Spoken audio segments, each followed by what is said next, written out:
Connecting to the real nerds is so easy. You can go to our website, realnerdspodcast.com. You can like us on Facebook. We have a Twitter account, @RealNerds. We also have Instagram. You can call us, 720-6nerds5. You want to email us? You can do that too, realnerds@gmail.com. Thanks for listening, and enjoy the show. Hi, my name is Paul Caroli, and I host a podcast called Changing Denver. It's a monthly show about our city's physical spaces, how we make them, and how they make us. But it's so much more than that. It's the conversations, ideas, and stories that define Denver's perpetual state of flux. Find more from our team at changingdenver.com and join the conversation on Twitter @ChangingDenver. Denver's changing. We can help. This is Marguerite Bennett, a writer of DC's Bombshells for Real Nerds Podcast.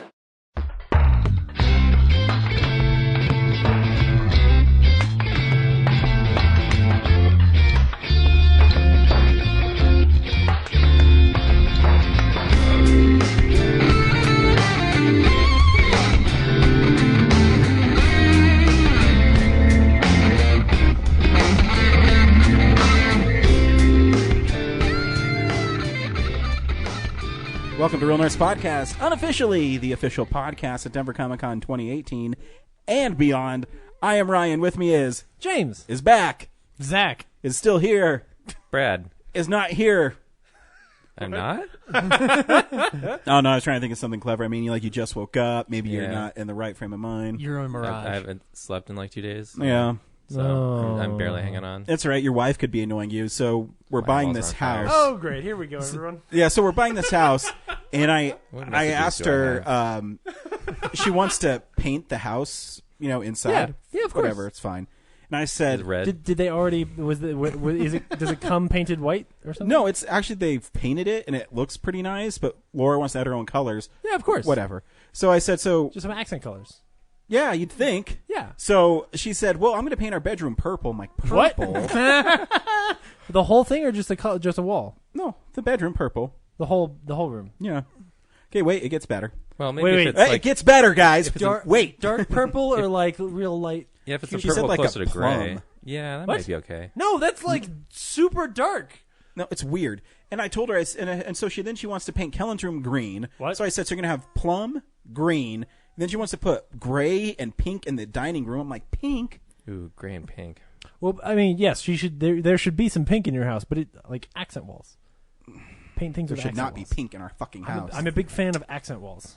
A goddamn cop. We don't like pink. Like just one, like if one room of your bedroom was plum, that would work. Like if it was white and then you had like a plum wall, and then like one of his rooms walls was plum. So she's mad at me because I was getting mad at her because she's treating it like it's some fucking secret. I said, well, what are you doing? What are you doing? Because Why don't I have a say in what color my house she is? wants to close. We're closing on Thursday. She wants to go in there and paint on Thursday, and they're moving us on Friday. I don't care. That's fine.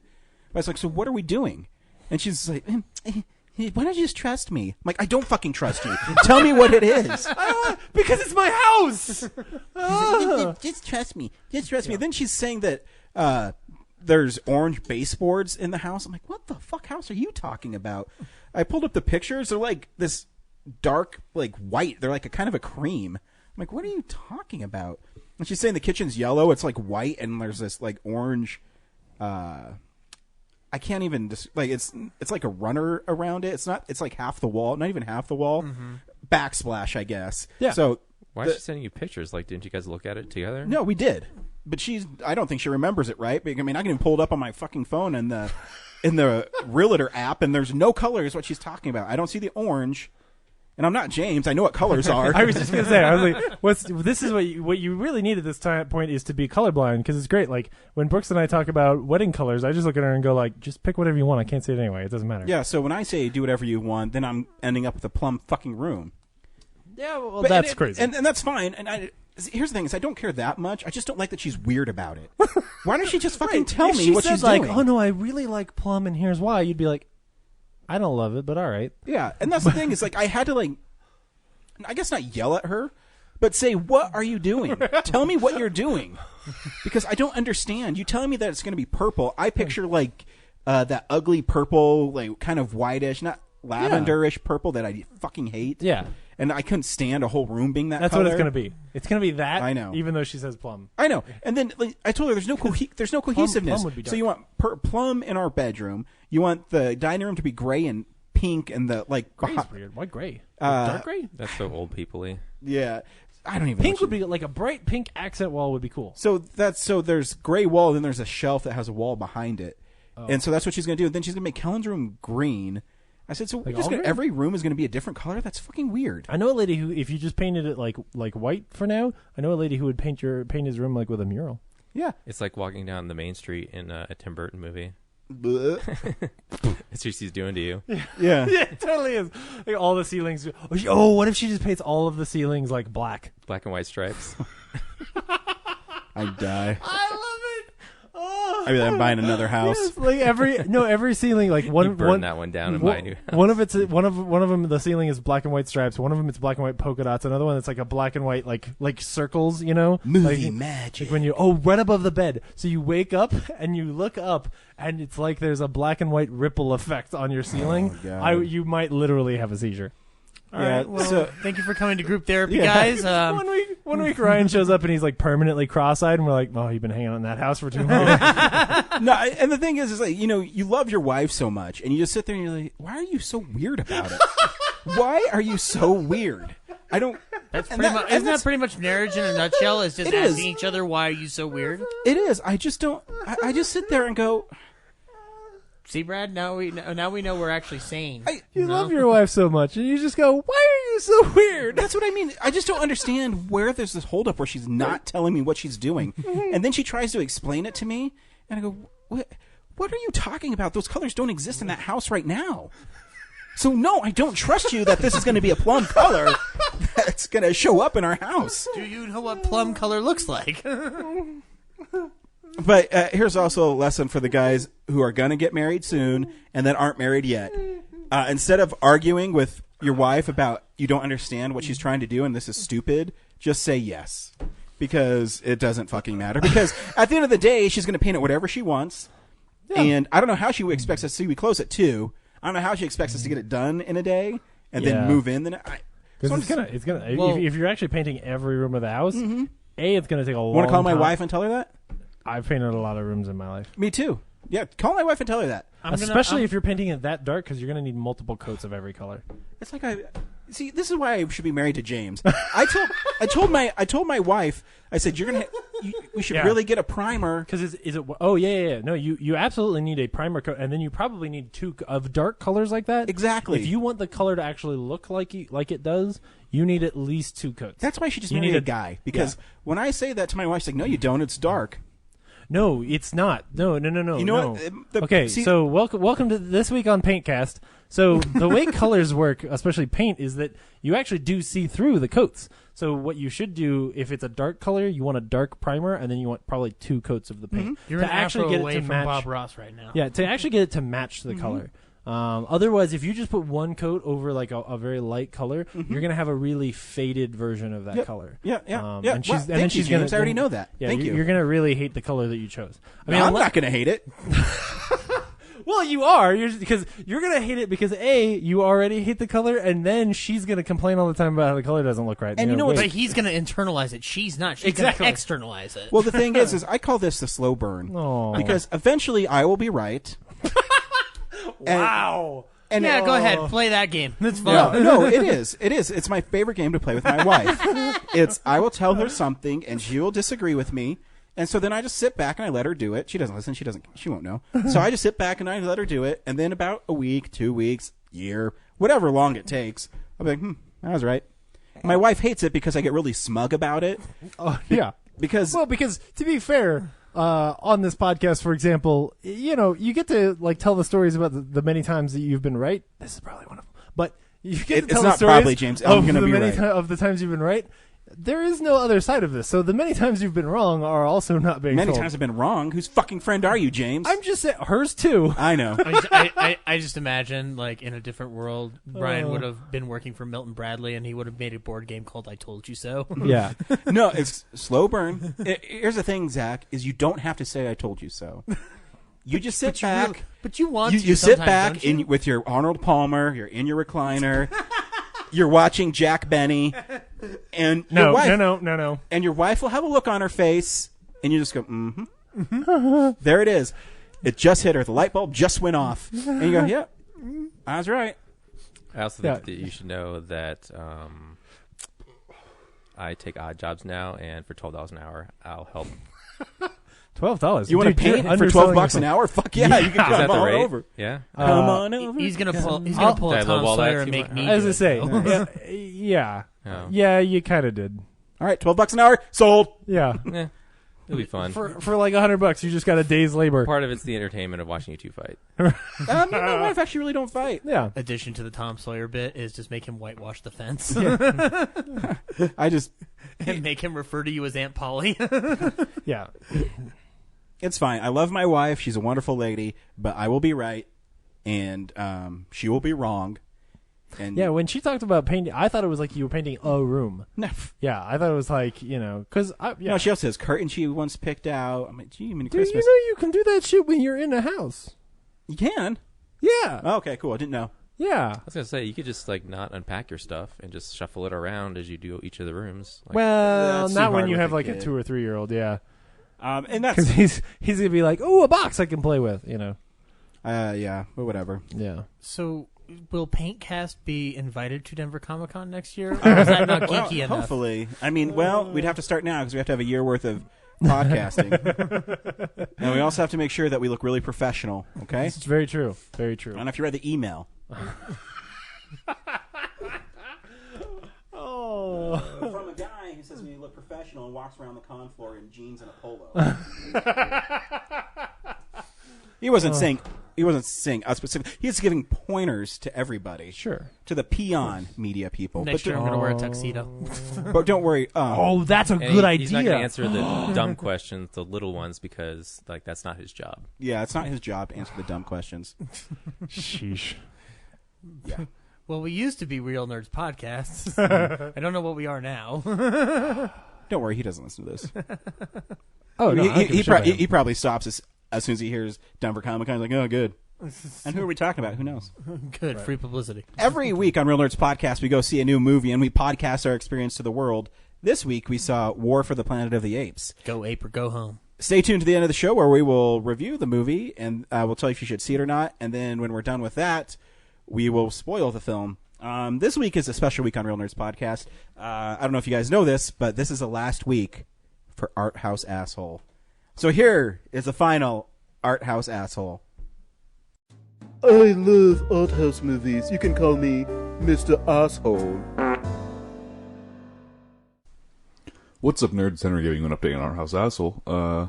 This week we watched It's Only the End of the World, which is Javier Dolan's new film. Premiered at Cannes last year to very, very bad reviews, actually. Or I wouldn't say bad, but I'd say very mixed reviews.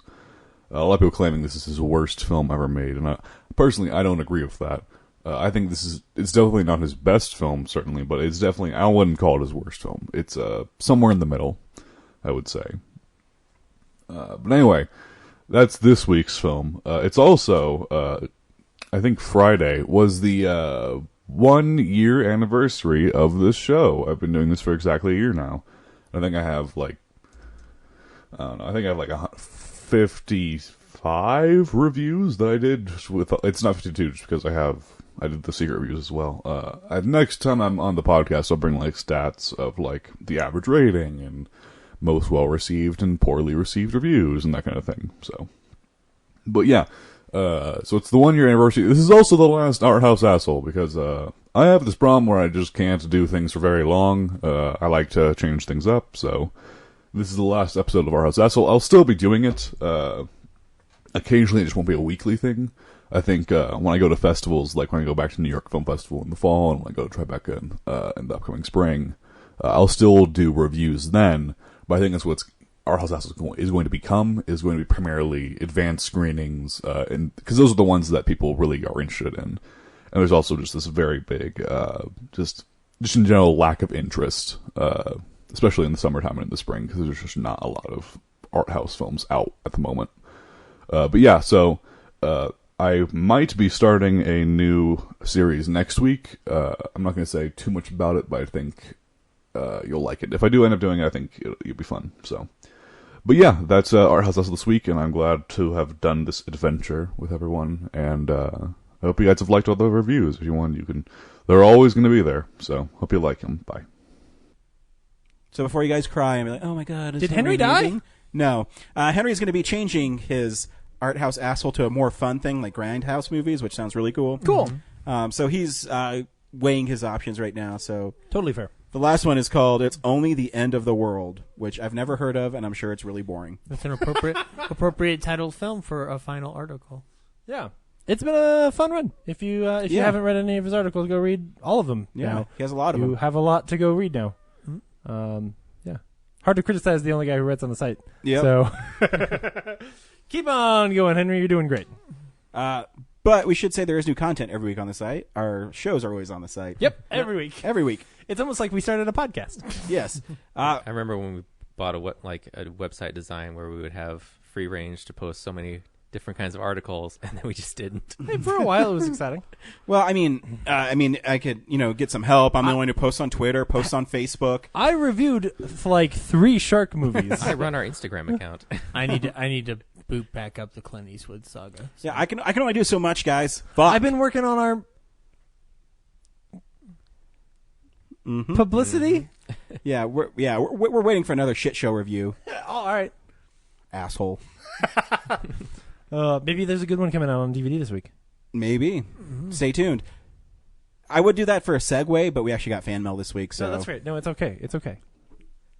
This is one we're actually going to speak of. So we get a lot of fan mail, and I kind of sort through them, and I pick the ones I like the most. It's mostly spam. It's mostly credit card applications. What about that? These people love me so much they want to give me credit. What about that Nigerian prince? I'm no. actually a fan. I got people that want to be on the show, fan mail, trailers that people want us to watch. You guys may not actually know this because I don't know if I've ever told you this, but since my address is the Real Nerds podcast address, we actually do get a lot of mail. It's just mostly for Square readers and credit card applications. Nice. But anyway, we can have a Real Nerds credit card. yeah. Well, and all the free Xboxes that all our fans send me. Nice. Leave the mic with I guess I should share that. Dude, I want an Xbox One S. Or what's the new one called? X. Oh, the Xbox It abbreviates One to X. Xbox. It's Xbox. Xbox is One so dumb. Hey, X. when's the last It abbreviates- Xbox game that you really want to play? No, there is something coming up. Cuphead, I think, looks cool. Yeah, Cuphead looks dope as hell, man. Yeah. And as soon as they actually got that, I think they locked it down because they were like, ugh. And then, because, for every 7 PlayStation games that are exclusive, there's maybe one Xbox game. That you want to play. Yeah. But who else wants to play it, though? Well, there's games on Xbox that weird people like playing. Yeah, what like games? those Madden people. I'm asking. I mean, Madden's not only Madden's on every platform, though. I know, but I'm just saying there's those kind of people. You know the kind of people I'm talking about. Those ones. What do you mean, those people? You know those Halo people. Yeah, but Halo hasn't had a game come out, in 3 years? Yeah, but I'm just saying there are those people. I'm just saying Xbox sucks. They're out there. Good for Xbox, though. If you like an Xbox, you can get the next step in the Xbox family. Xbox 10. It's the Xbox. Their naming conventions are worse than Fast and Furious. I know. It's so bad. Expo 19.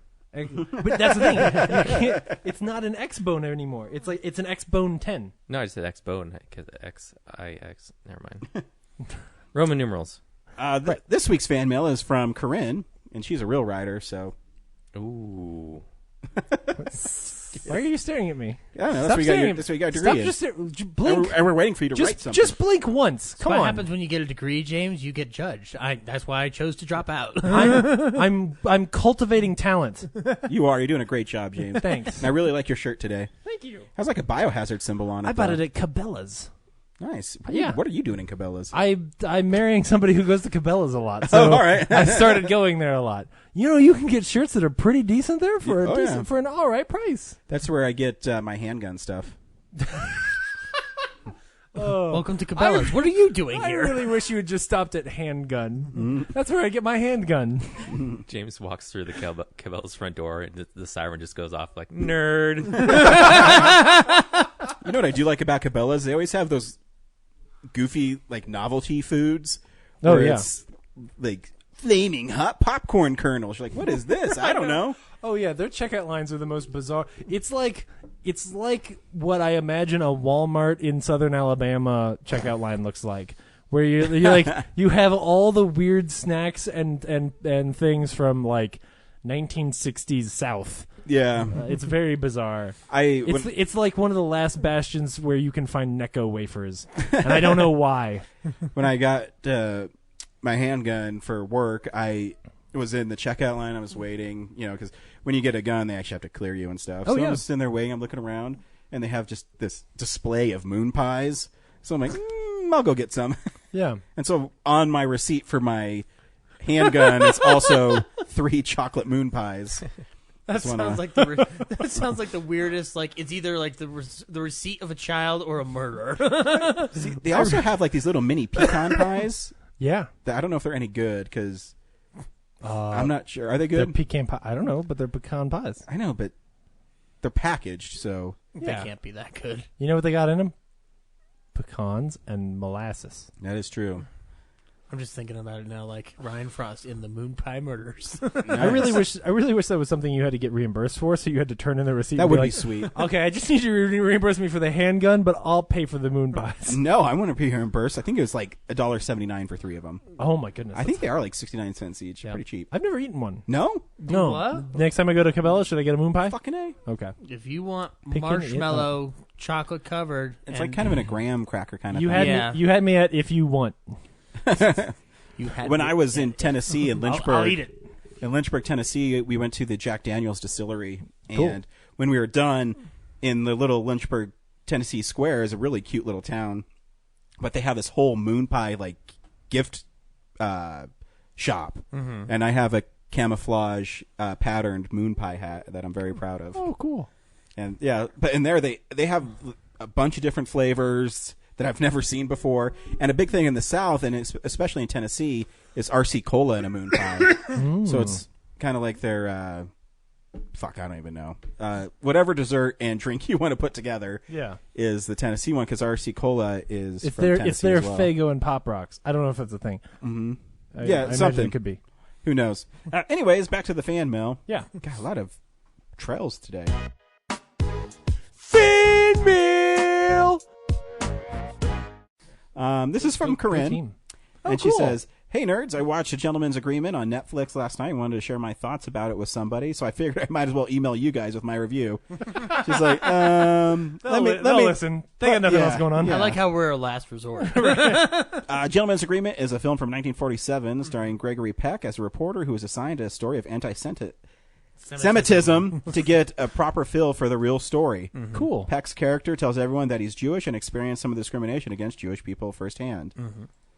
I feel the film suffers from pacing problems. Sometimes scenes end and begin with no rhyme or rhythm, oftentimes fading out at might are seemingly important moments. However, in its defense, this film has a lot of ground to cover and has less than 2 hours to do so. I couldn't believe how much had happened, and I checked to see that there was still 45 minutes left. What really stuck with me about this film is how incredibly relevant and powerful this movie is. I would almost say that its message feels a little preachy, except that I know anti-Semitism is still alive and well. One of my fellow reporters is covering allegations of a local students bullying their peers for being Jewish, calling them horrible names and telling Holocaust jokes.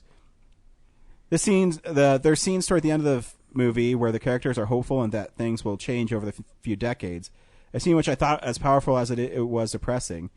As much as I'd like to, I'm not sure I can say that things have gotten better in 70 years since this movie was made. Anyway, I don't mean to be a downer, but I highly recommend you and your listeners check out Gentleman's Agreement on Netflix.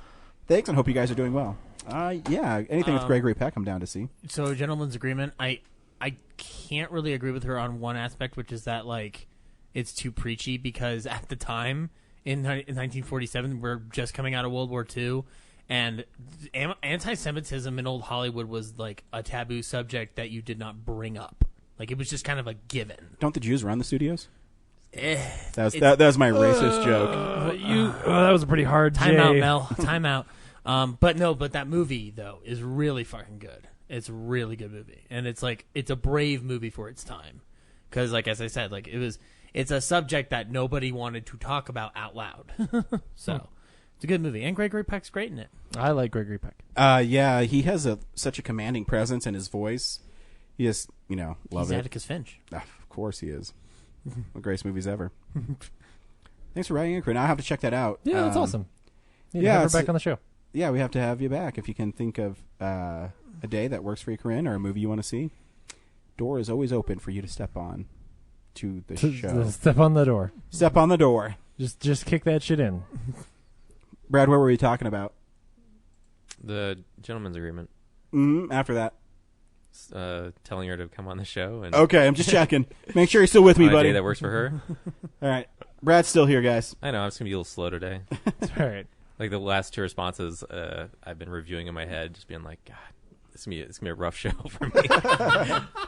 Trying to put my thoughts together. Brad, are you willing to go around town? Or are you too tired to drive around town? Drifting into the other lane, watch how he comes a car with no headlights on. Is the spirit willing but the body too weak? Is that a quote from something? Yes. Yeah. Anyway, you want to go around town, Brad? Let me park my car before I fall asleep. It's crooked. I'm going to stop in this auto court here.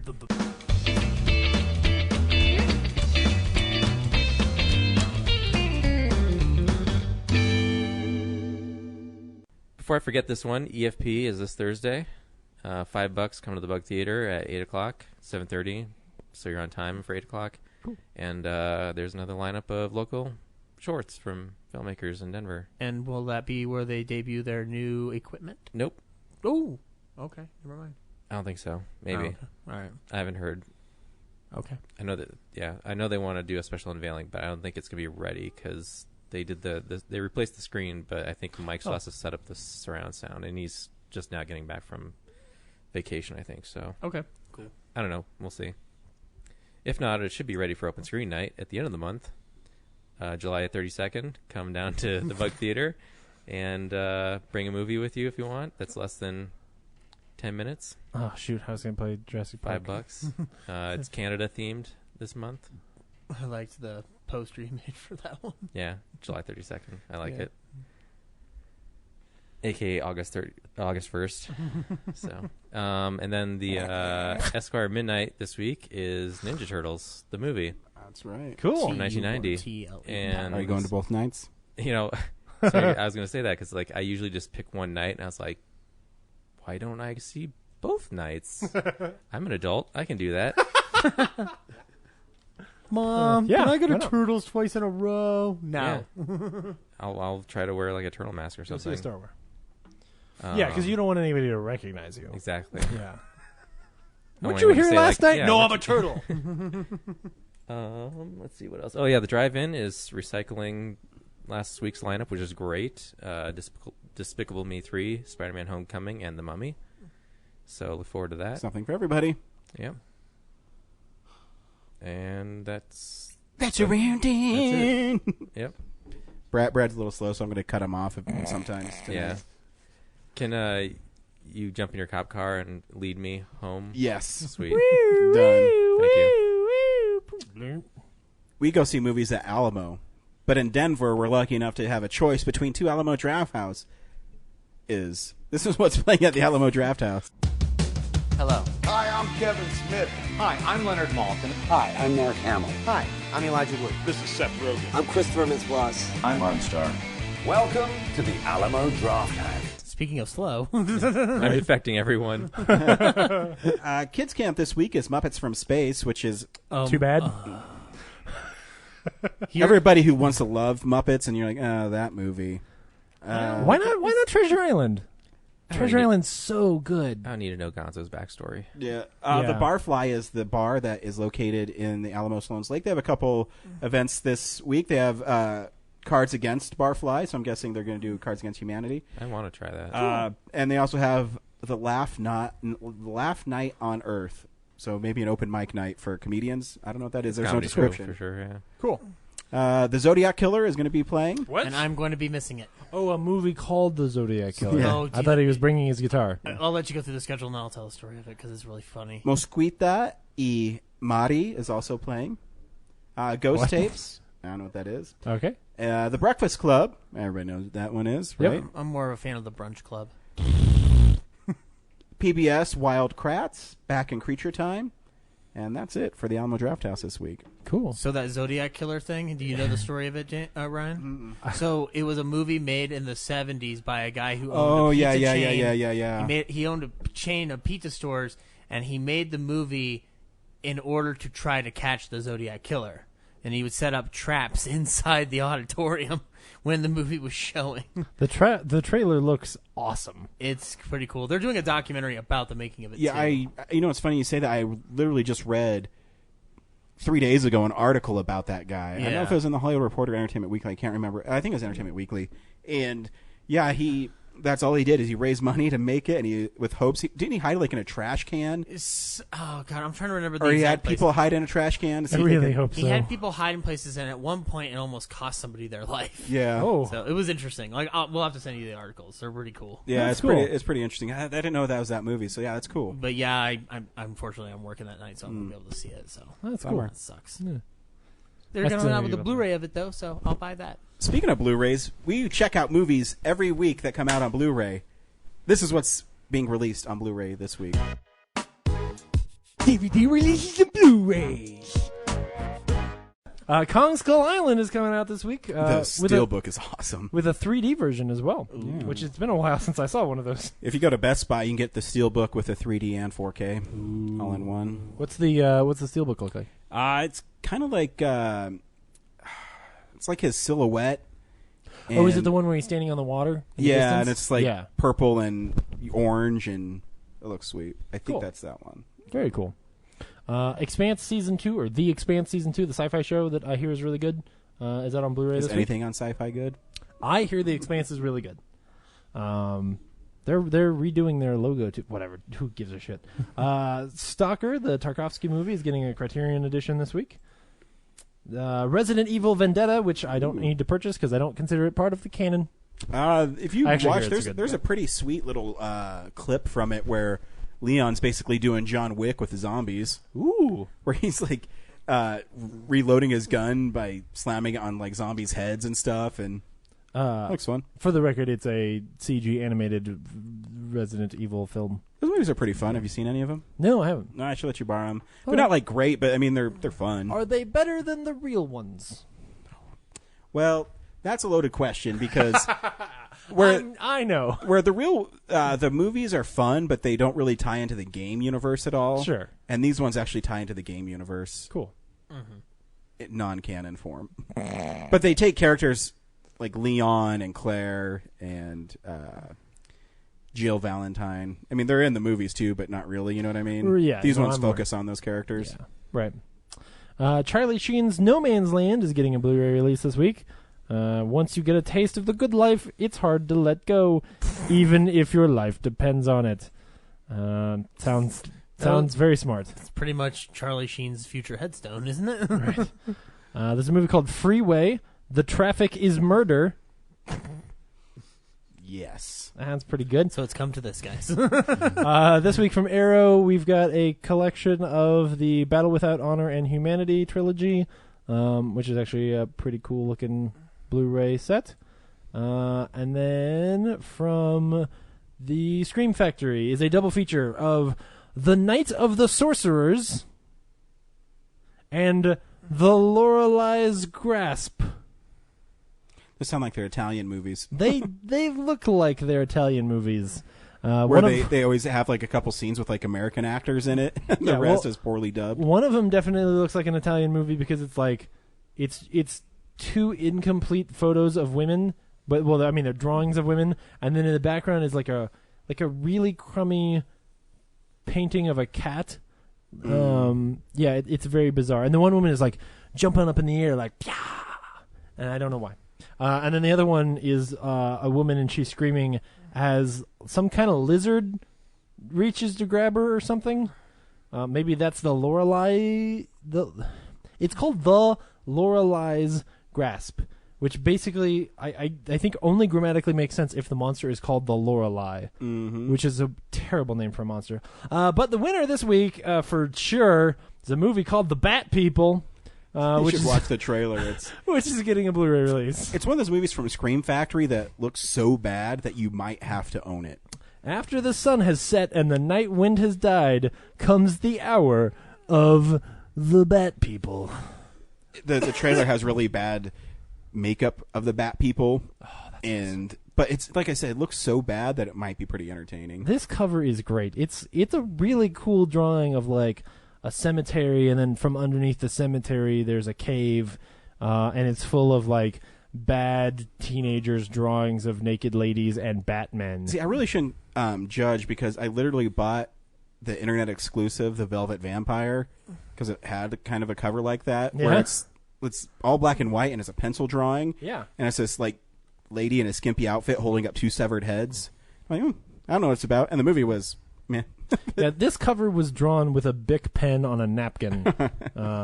It's pretty great. What is this hand? This hand makes no sense. There's just, oh man, it's awesome. This is a great cover. So yeah, check out The Bat People this week on Blu-ray if you want. Cool. This is stuff we've been watching throughout the week. Yeah. So, yeah, this is the stuff we've been watching. Brad, what have you been watching? I watched so much stuff. Fuck. So get ready. I'm gonna take over the show. Hold on to your butts. Him being tired was just a ploy. I went and saw La La Land at the Symphony. Oh, cool. This is the one where, did they play music before it, or did they play music during it? They played during it, so they actually played the entire movie, and this is my commentary, is that they make some interesting choices. Cool. So, yeah, they play the whole movie, but it's like the movie that I'm guessing Summit Entertainment exports without the music. Oh, cool. Like, there's some music in it, but they don't. Is the lyrics, like the singing in it? The singing is from the movie, so there's no choir in the building, or sure. So it's all Emma Stone and like all the people in the cars and everything. It's all from the movie. It's just the symphonic stuff is removed from the movie, and they leave the digital music that's in the movie in the movie, but they keep it down low. So when Ryan Gosling is at like the concert and he's on the electric keyboard, you don't hear him hitting those keys, which is really weird. Oh, weird. From that electric keyboard thing. And then his keytar when he's at the 80s party. Yeah.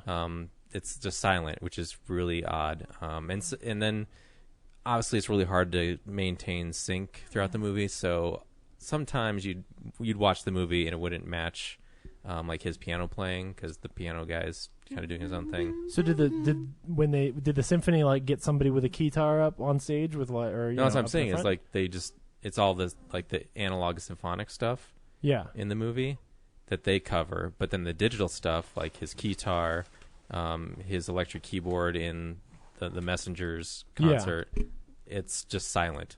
Oh, weird. Yeah. So I would have expected them to just grab anybody who can play a keytar and have them pop up at the front. Yeah, or even just play the piano. That would be cool. Oh yeah. I guess. But just to have it's silent, it's just weird to have almost memorized these songs, and then you're just like, I'm missing the notes.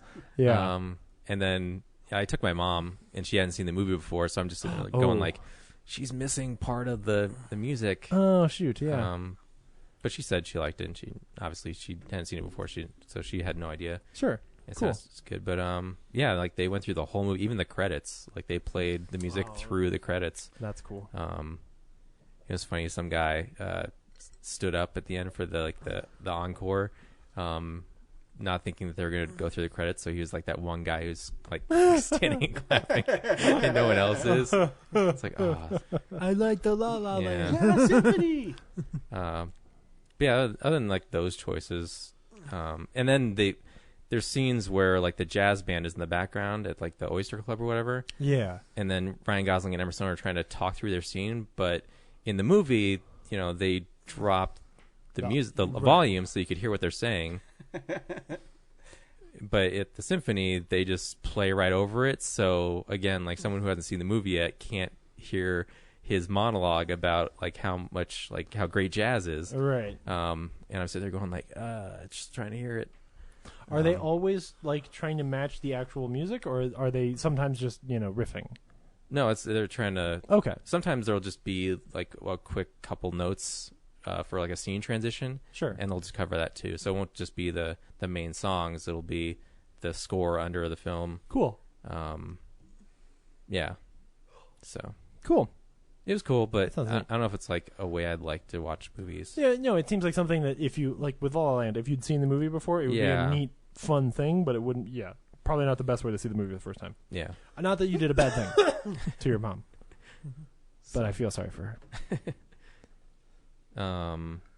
Yeah, and then it wasn't sold out, so we had seats kind of up front, and then this obnoxious, like two couples came down and sat down next to us, and I was hearing their conversation. Apparently they had bought seats way up in the back that were obstructed from view, so the symphony just like comped them and like moved them down next to us, but they had like Coors Lights and they were super drunk, and the one girl like had her feet up over the railing, and they were constantly just talking through the movie. Woohoo! It's not the Alamo, so I can't be like, so can someone take care of this? So that was rough. People shouldn't drink Coors Light in public. Or just, like, or make noise. Too many of them at the symphony, and then like kick their bottles around like during the quietest parts of the movie. Yeah. Well, that's like that's actually built in to mimic the experience of going to see a movie at the Mayan. The Chez Artiste. Yeah. Luckily, there isn't too much of a decline that it doesn't just roll down to the violins. The Chez Artiste, you need the sound of an old person falling asleep. The Mayan, you need a couple beer bottles knocking over. And you also need the commentary from old people. Yeah. Yeah. Well, for first part of the movie, you need the like, who is that? Why is he so sad? And then halfway through, you just hear them start to snore. Yeah. Take that 4D. So that was cool. And then I watched the Netflix series Love. Yeah. Gillian Jacobs and Paul Rust. Yeah. And it's really good. But I mean, it's such a detailed, like specific look at relationships that it's almost uncomfortable sometimes. Yes, it is. But that's part of like what sets it apart from, like, it's just really, I was just impressed, like how detailed, like this saga of a love addict and love and drug addict, and then a guy who is a nice guy, but it also examines how being a nice guy can be toxic to a relationship in certain ways. And I got through all 2 seasons of that, and that's pretty good. Yeah. And then the thing I really liked was I watched Glow. Oh, I've been meaning to watch that. I did too this week. Can we talk about it? Yeah, I watched it twice. It was so good. Wow. All 10 episodes. Very cool. Yeah. Like it right off the bat, like the motion graphic titles, like the 80s neon and everything. Sure. With Had you. Scandal, huh? It had you. Yeah. Yeah. I guess, okay, that's cool. And then just the charm of like Alison Brie pretending to be Hulk Hogan in her apartment, like learning how to be a she's wrestler. naked in it. Yeah. All right. I know what I'm doing tonight. Yeah, that's quite a bit. Just the first episode, though. Whatever. But no, like it's adorable. Her like little pretending to be Hulk Hogan thing is like super charming. Then Mark Maron, as like this sarcastic, sort of mean guy, just trying to who's like. Apparently, there's a bunch of fighter really jets loud flying jet. over. Yeah, man. Oh, yeah. That doesn't happen very often. Don't ride the wild mouse. It's not safe. The War for the Planet of the Apes is starting. Get off my plane. Whoa. He's a. God, they're coming back. Yeah, man. Are we under attack? Did they just do a 180? Well, the airport is near here, so every now and then this happens. But like when I say every now they and then, might be rerouting once them. a year. Yeah. No, it's just your neighbor. Oh, I thought I'm like, holy shit! Is it crashing? Because it's literally. I thought it was shaking the building. Donnie Darko. Mad world. Okay. Yeah. So Mark Maron's this kind of like a B movie schlock director who actually has a taste for movies, but he's saddled with working his way through the system. Sure. And he's got this one. He's got his masterpiece he wants to do, but in order to do that, he has to make Glow, this television, like the ladies wrestling television show, and he's great. He's like got some great, just like sarcastic mean one-liners to all the girls. Did you watch the documentary that inspired the show at all on Netflix? It's on there. It's only an hour and 20 minutes. Pretty much everything in the show is covered in that documentary because it's pretty much beat for beat down to even Mark Maron's character. Nice. That's cool. Yeah. Yeah. And there's some fun twists and turns. The only sad part is that the main conflict of the show centers around two girls fighting over a guy. So for like a kind of a female empowerment show, it's like that one storyline is kind of unfortunate, but that doesn't make it like non-feminist. It just means like like that's I think that's okay. I bet it's in the grand scheme of the show, it's not the show's not about that, right? Which is fine, right? But it's just one of those things that kind of caught me. I would bet that the main conflict really has something to do with like her own personal struggles against the way she's seen in her society. Yeah, well, Alison Brie's character is, she's in that situation because she kind of doesn't have an identity. Yeah, and she's trying to figure out who she is, and that's her whole arc through the 10 episodes is literally finding a character. Yeah, like one of the episodes ends on like I forget what a character's name, but the director and the producer, who are you? And she has to kind of stop in the audition and think like, who am I? Like that's cool stuff. That's cool. And they have tons of like cool 80s songs throughout, which are great. I would bet it still passes the Bechdel test just fine. Is my point. So cool. Yeah. So that's highly recommended. What else do you see? And then the last thing, I started watching Black Mirror. Oh, from the beginning, like from the British ones, or did you just start the U.S. part? What? There's two kinds? Well, the early seasons, did you watch like... Well, I screwed up and I must have tried to watch it sometime before. Oh, okay. Because it just started me on season 3 instead of season 1 like it should have. So I started watching it thinking it was season 1. So like Bryce Dallas Howard, whatever. Okay, yeah. Then episode. you started watching the American stuff. Or like I mean, it's not really... Yeah. You started watching the newest stuff was the question. So yeah. That makes sense. Yeah, not trying to. I just... No. Yeah. That's why I asked. Because I haven't seen any of the new stuff. I saw the old seasons. Yeah. So season 1's like 3 episodes. Season 2 is 4 episodes. And this new one's like 6. Yeah, something like that. I don't know how many on the new one because, like I said, I haven't. But they're cool. It's like a modern Twilight Zone-y show. Yeah. And then I haven't seen the other 2 seasons, but this season there seems to be like a through line of everything's about like weird twists on technology. I don't know if that's a season 1 and 2 thing. Like, are all the other episodes like about like it was always what if technology did this? Yeah, I mean it's in almost all of them. Okay. Yeah, because the show's kind of a very. I feel like it feels more Outer Limits to me, where it's more trying to just sort of wow you with like here's a crazy story. Than like Twilight Zone really had like a lesson they were trying to teach, which was maybe the thing I was disappointed by the most. But it's also just, to me, British sci-fi is so hit or miss that like I would watch episodes of Black Mirror and be like, oh, that was cool, and then I watch the next one and be like, I never want to watch this show again, and then I'd watch the next one and be like, that was cool again. All right, like so.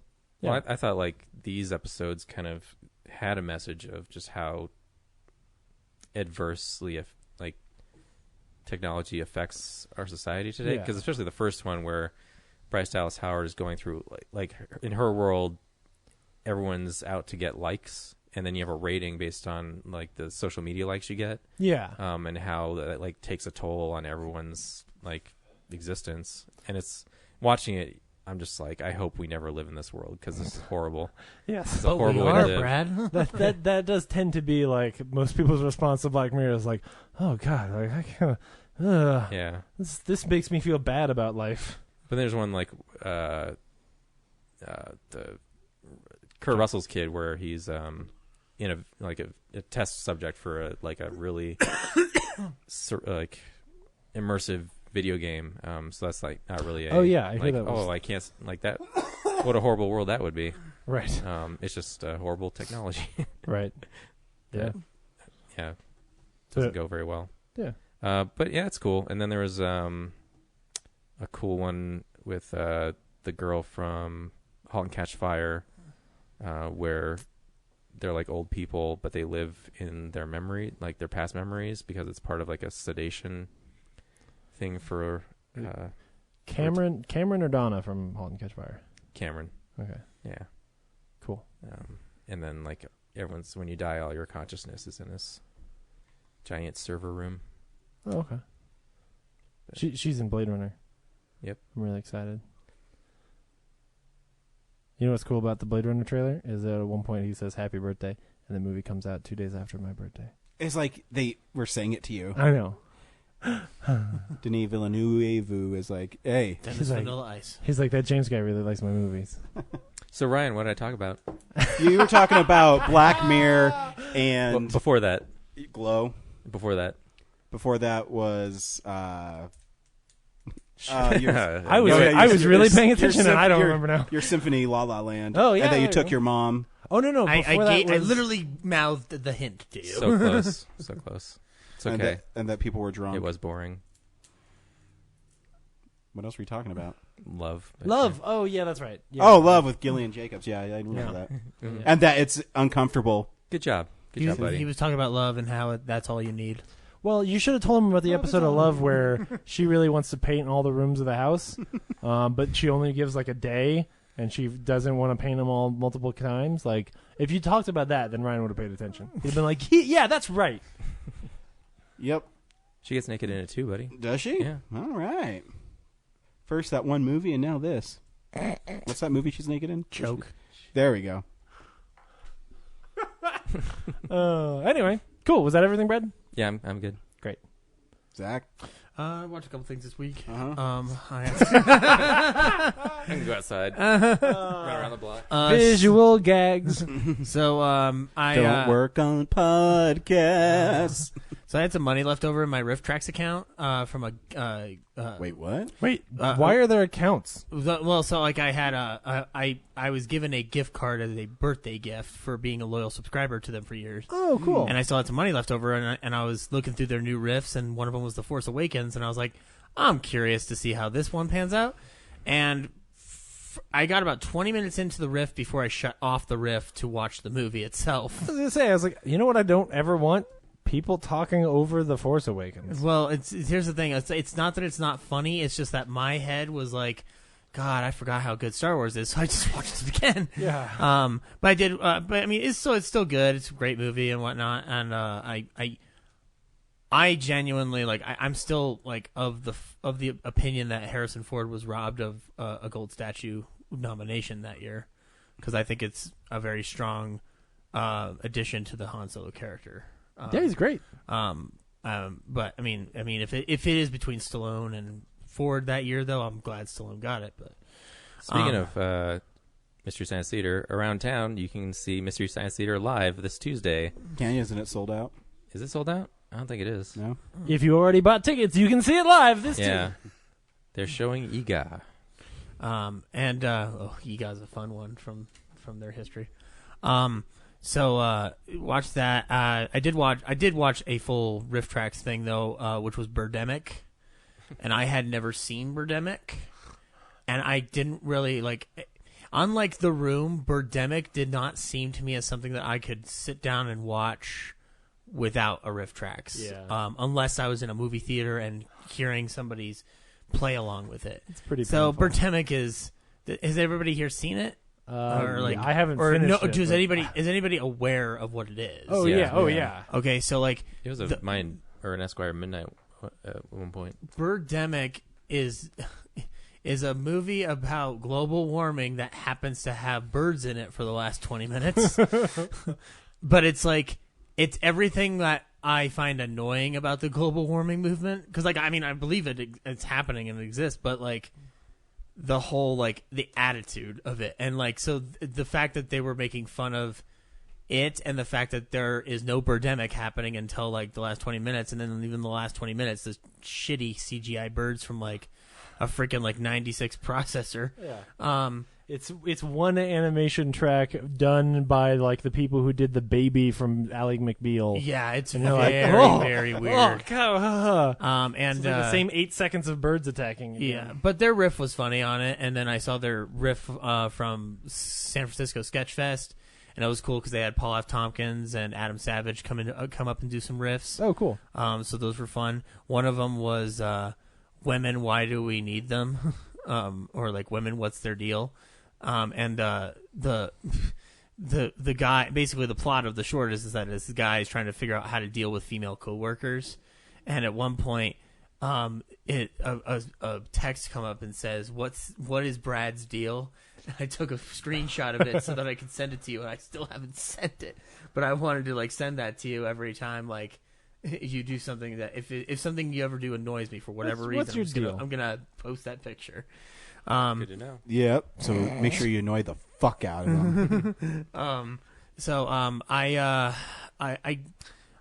I decided to watch the Defiant Ones because it came out last week, I think, on HBO. And I went in blank. I had no idea what it was going to be about. And it turns out it's about Jimmy Iovine and Dr. Dre. And Dr. Dre's stuff is interesting, but I kind of already know that story. So Jimmy Iovine is the one that I'm really focusing on. And he's his story is incredible in terms of how he moved and maneuvered through the music industry in terms of some of the stuff he did for Springsteen was what I was really interested in because I'm a huge Springsteen fan, and watching him. Come on up for the rising. Come on up, lay your hands on mine. Yeah, that's my Springsteen. Pretty good. I didn't say Trey Parker. I said Bruce Springsteen. No, this is Trey Parker singing. No, The Rising. I spliced in a clip from The Rising. Yeah, this is Trey Parker singing The Rising. Come on up for the rising. Come on up, lay your hand in mine, yeah. There were some stuff about There was some stuff about NWA that I wasn't I guess I was aware of it, but I didn't know the full details of everything. It's kind of hard to be specific about it, but Doesn't anyone else think it's weird how people put NWA and Tupac on their hero statue, and if you really knew their life, they're kind of assholes. Well, and that's the thing. Dr. NWA, what's that stand for? I like Straight Outta Compton, but I like that this documentary doesn't really paint Dr. Dre's life with a big old coat of paint, quote unquote. Well, that was my. I forgot to say, I did watch Straight Outta Compton a while ago. Oh yeah, and that's my biggest problem sometimes with biopics is it's the candy coated version of it, and it's not like that at all. No, well, I mean, there's very few biopics actually do it correctly. I know Lincoln. I actually that's an example. I always look at The Aviator as an example of how it's done right because of the fact that Martin Scorsese made it. No, it's more of enough time has passed that airing dirty laundry isn't necessarily an issue. Oh yeah, but those guys are still alive for Straight Outta Compton, and they're executive producers, right? Yeah, so it's and one of their sons is in the movie. Yeah, so it's it was I know this is gonna be kind of a fluffer job, but but that was good. Fluffer jobs. And it kind of fashioned. It kind of segued into me watching Friday again. And I always every time I watch Friday, I'm always surprised of how low rent it looks. Friday again is what they're going to call the remake. In terms of because it was shot for very cheap. Oh yeah. And outside of Ice Cube, nobody in that movie was famous at all at the time. F. Gary Gray's a really good director. I think he's actually very solid. Oh, I think so too. Yeah, and I love his action films. I love The Negotiator. I think The Negotiator is an amazing film. I'm not a big fan of stoner comedies. Really, the only ones I like are the Harold and Kumar ones because they're stupid. And Jay and Silent Bob, maybe. But even Jay and Silent Bob isn't really feel like a stoner though. comedy. Yeah. I mean, they deal drugs I guess every once in a while. But that's not their main. But that's function. not I think it doesn't feel that way because those characters don't come from stoner comedies, right? Yeah, It's a stoner comedy made as a sequel to non-stoner comedies. Mm-hmm. But you can't So really. I give it a into the free Cheech and pass. Chongs and whatnot. Yeah, because I mean, when you talk about Jay and Silent Bob and Mallrats, it's just to stone the guys so Brody can get on the show. Right. It's not the movie is not predicated on them doing drugs. Right. No, exactly. T.S. and Brody don't hang out in the basement and smoke weed before they go to the mall. Yeah. Well, and it actually feels a lot like a Harold and Kumar kind of stoner comedy because it's, or the truth is it's vice versa because it came first, but it's actually like a wacky adventure comedy, and it just so happens that the main characters are stoners. Yeah. Right? Anyway, so I watched Friday and it was good. It was funny. Cool. I loved it. Today was a good day. And then last night I watched Who Framed Roger Rabbit again. Nice. And That was amazing. I love watching that film, and I can almost guarantee that if we do a 1988 retrospective, Spoilers. it probably is going to be number one for me. Sure. Because I just love the fuck out of that movie. And the last thing that I saw, so I always thought the weasels were so cool in the No, that's because good. they were in the zoot suits, and I always thought the line delivery is when they go up into Valiant's office and he's doing laundry. Yeah, my laundry. And I love the one weasel where he goes up and says, "Step out of line, Valiant, and we'll hang you and your laundry out to dry." Let's go, boys. Why is it so hard to make a Roger Rabbit sequel? Here's the thing. After watching it, I don't want one. Yeah, but I do. I have an I do. idea for one. No, because it's Well, this is where you're wrong, Zach. it's interesting because like Don't take Robert Zemeckis away from me. I want one, but it's got lots of Pixar characters in it. Ooh, that would be interesting though. That's my ideas. Yeah, like go bring in some 3D animation stuff. Well, But- the old 2D characters are like being muscled out to make room for like the 3D characters, and then Yeah. there's some mystery that involves Yeah. another murder. What I love about the film is how adult it is while still being childlike at the same time. Yeah. And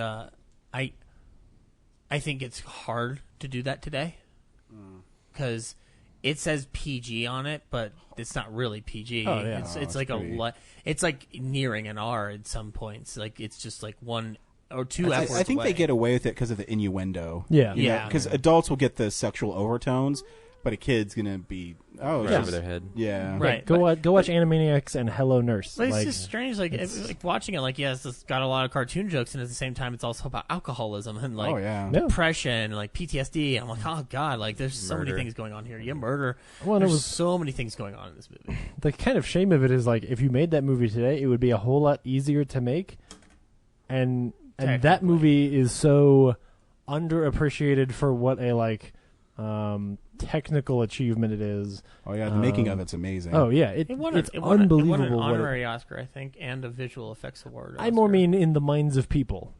Like Oh, when you well. think of like when you have conversations about like really amazing movies that did something no one had ever seen before, like yeah, people will talk about your Jurassic Parks or whatever, but that movie is the only thing like it. And like Oh, that's you not- go watch that against what's the other one? Cool World. Cool World. Which like Cool World basically fails at everything. But you yeah, know, like so. it's all the interaction. It's the way that like Robert Zemeckis was ballsy enough to make every shot hard and be like, oh, how about in this scene, Roger Rabbit keeps moving the lamp so that way the lighting in the room has to change depending on where he is. Like, it's insane. Yeah. But anyway. So, yeah. And then the last thing that I watched this week was like, obviously I'm a old time radio fan and whatnot, and some of these shows ended up becoming movies down the line or TV shows. And one of them was a sitcom called Armis Brooks, which had, amongst other people in it, Eve Arden, who was the principal in Grease, Gail Gordon, and Frank Nelson, all these guys.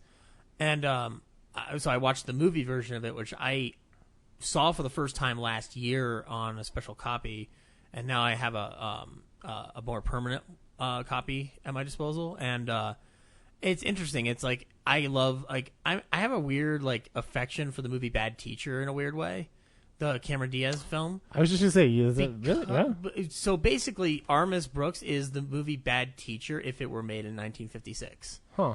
Except obviously within the boundaries of what you can do with the code and whatnot. Yeah. But like the principle is still there in terms of like it's about a teacher who's out to get married and whatnot, and like she runs into crazy situations and she's always getting in trouble with her principal, and her principal's is essentially a blowhard. And I like it personally because it's just like I like the characters in it, and I guess there's no real way to sell it unless I were to have you listen to an episode, watch an episode, or watch the movie, because you'd start falling in love with the characters even with its tame sense of humor. But what I did find, I keep forgetting about this, and every time I watch an episode or watch this movie, I am always remembering. So one of the teenagers in it is Richard Crenna, and Richard Crenna ended up becoming the general in Rambo movies. And Hot Shots. And Hot Shots, yeah. So, but like, it's a big 180. It's a big 180 because like if you watch an Armis Brooks, he's doing this like really high pitched dorky voice, And then, like, to see years later him playing a stone-faced general is just, like, fucking, like, his range was amazing. And Gale Gordon, in my opinion, is a very fantastic comic actor in comedy history. Like, just some of the things he does with timing is just amazing. So that's all I watched this week. Cool. Oh, by the way, the vacation house that some of the characters use in Armis Brooks, guess what it's called? Or guess where it is? Crystal Lake. Nice. Funny. Every time I hear it, I'm like, oh my God, I've got an idea. So, and then all these people get a murdered. school teacher takes her students out on a vacation. The students are all horned up, and then Jason shows up. It's our Miss Jason. Give me my money, Hollywood. Also known as Camp Blood. Yeah. It's got a Speaking death of curse. Film Explosion, we're like halfway through the year and we haven't done any of the I know. 87, 97, or We 2007. need, we need some bad weeks to come up. Yeah. I'm thinking September should just be Film Explosion month. Yeah. 3 weeks of Film Explosions. It might happen. Yeah. We'll get negative listeners. I got just a couple of things. I got a chance to go see Cars 2. Or no, Cars 3? 3? Yeah, whichever one. Yeah. I forget about Cars 2 because it's terrible. But Terrible? yeah, It's fine. It's pretty How'd bad. you like Rocky with cars? Yeah.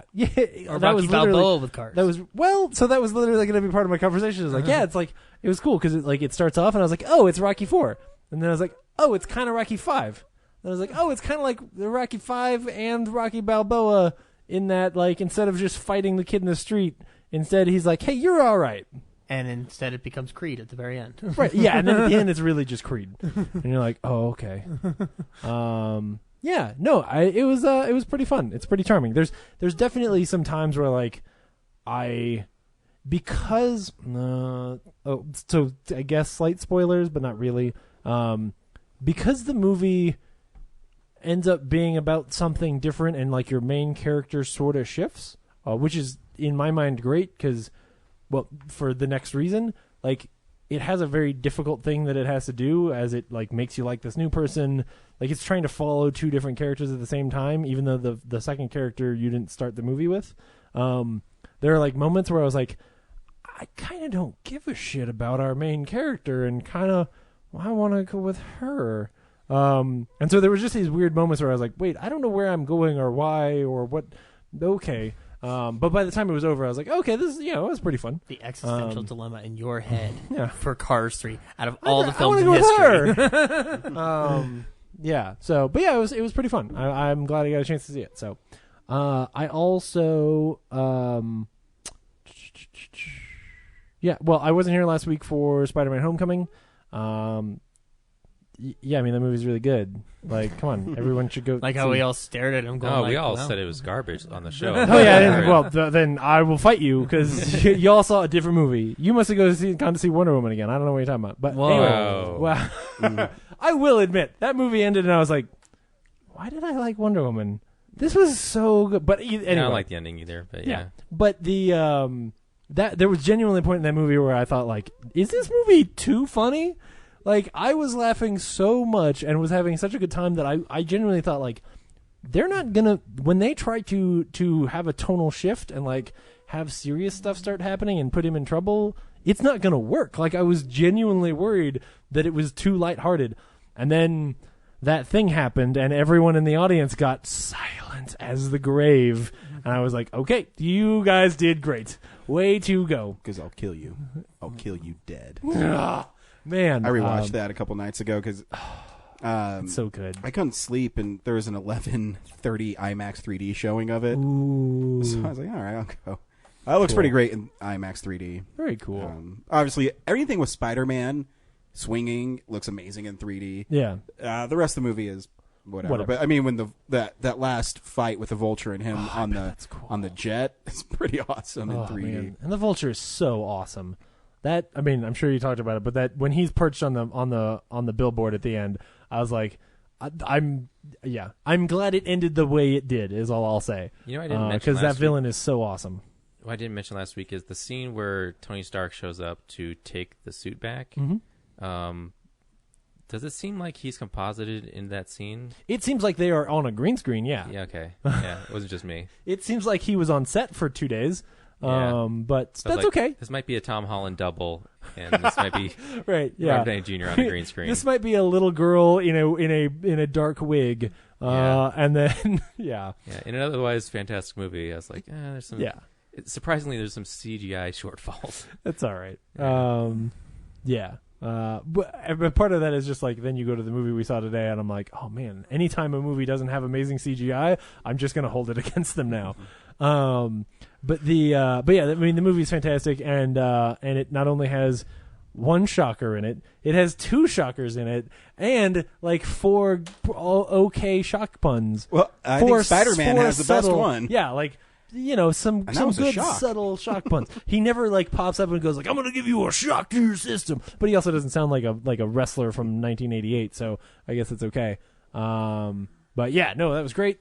It was great. I mean, I am sad that like when they spoilers vaporized the first shocker, they vaporized that cool coat he had too, which was too bad. I thought this was an anti-gravity gun. Oh. Now you're the new shocker. And it does mean like they can. I mean, they're setting up a way better Sinister Six than the Amazing Spider-Man 2 did. Where like we're gonna get a Sinister Six that has like the Shocker and Vulture and Scorpion in it at the very least, and that'll be fucking cool. I still think it'd be fun to do a Spider Slayer. They already set up the Tinker. I will die if they do another movie with the Shocker in it. If they bring that guy back. Well, they need to bring him back so he wears a mask. Yeah. Like maybe his face got all screwed up at some point in the end of this movie, and he comes back like kind of like Crossbones in Civil War, with I rewatching it. I love the Spider-Man moments in it where he's still quippy. Because the shocker part where he gets blasted through the bus and he like falls all the way back and he falls down, he looks underneath and there's all that gum. He's like, gross. And he just literally got hammered through a bus. Oh, yeah. Yeah. The Shocker's weapon in the movie, is that a modified version of Crossbones' It is weapon? It is. Yeah. Yes, it is. Crossbones' thing was a lead up to Shocker. Yeah.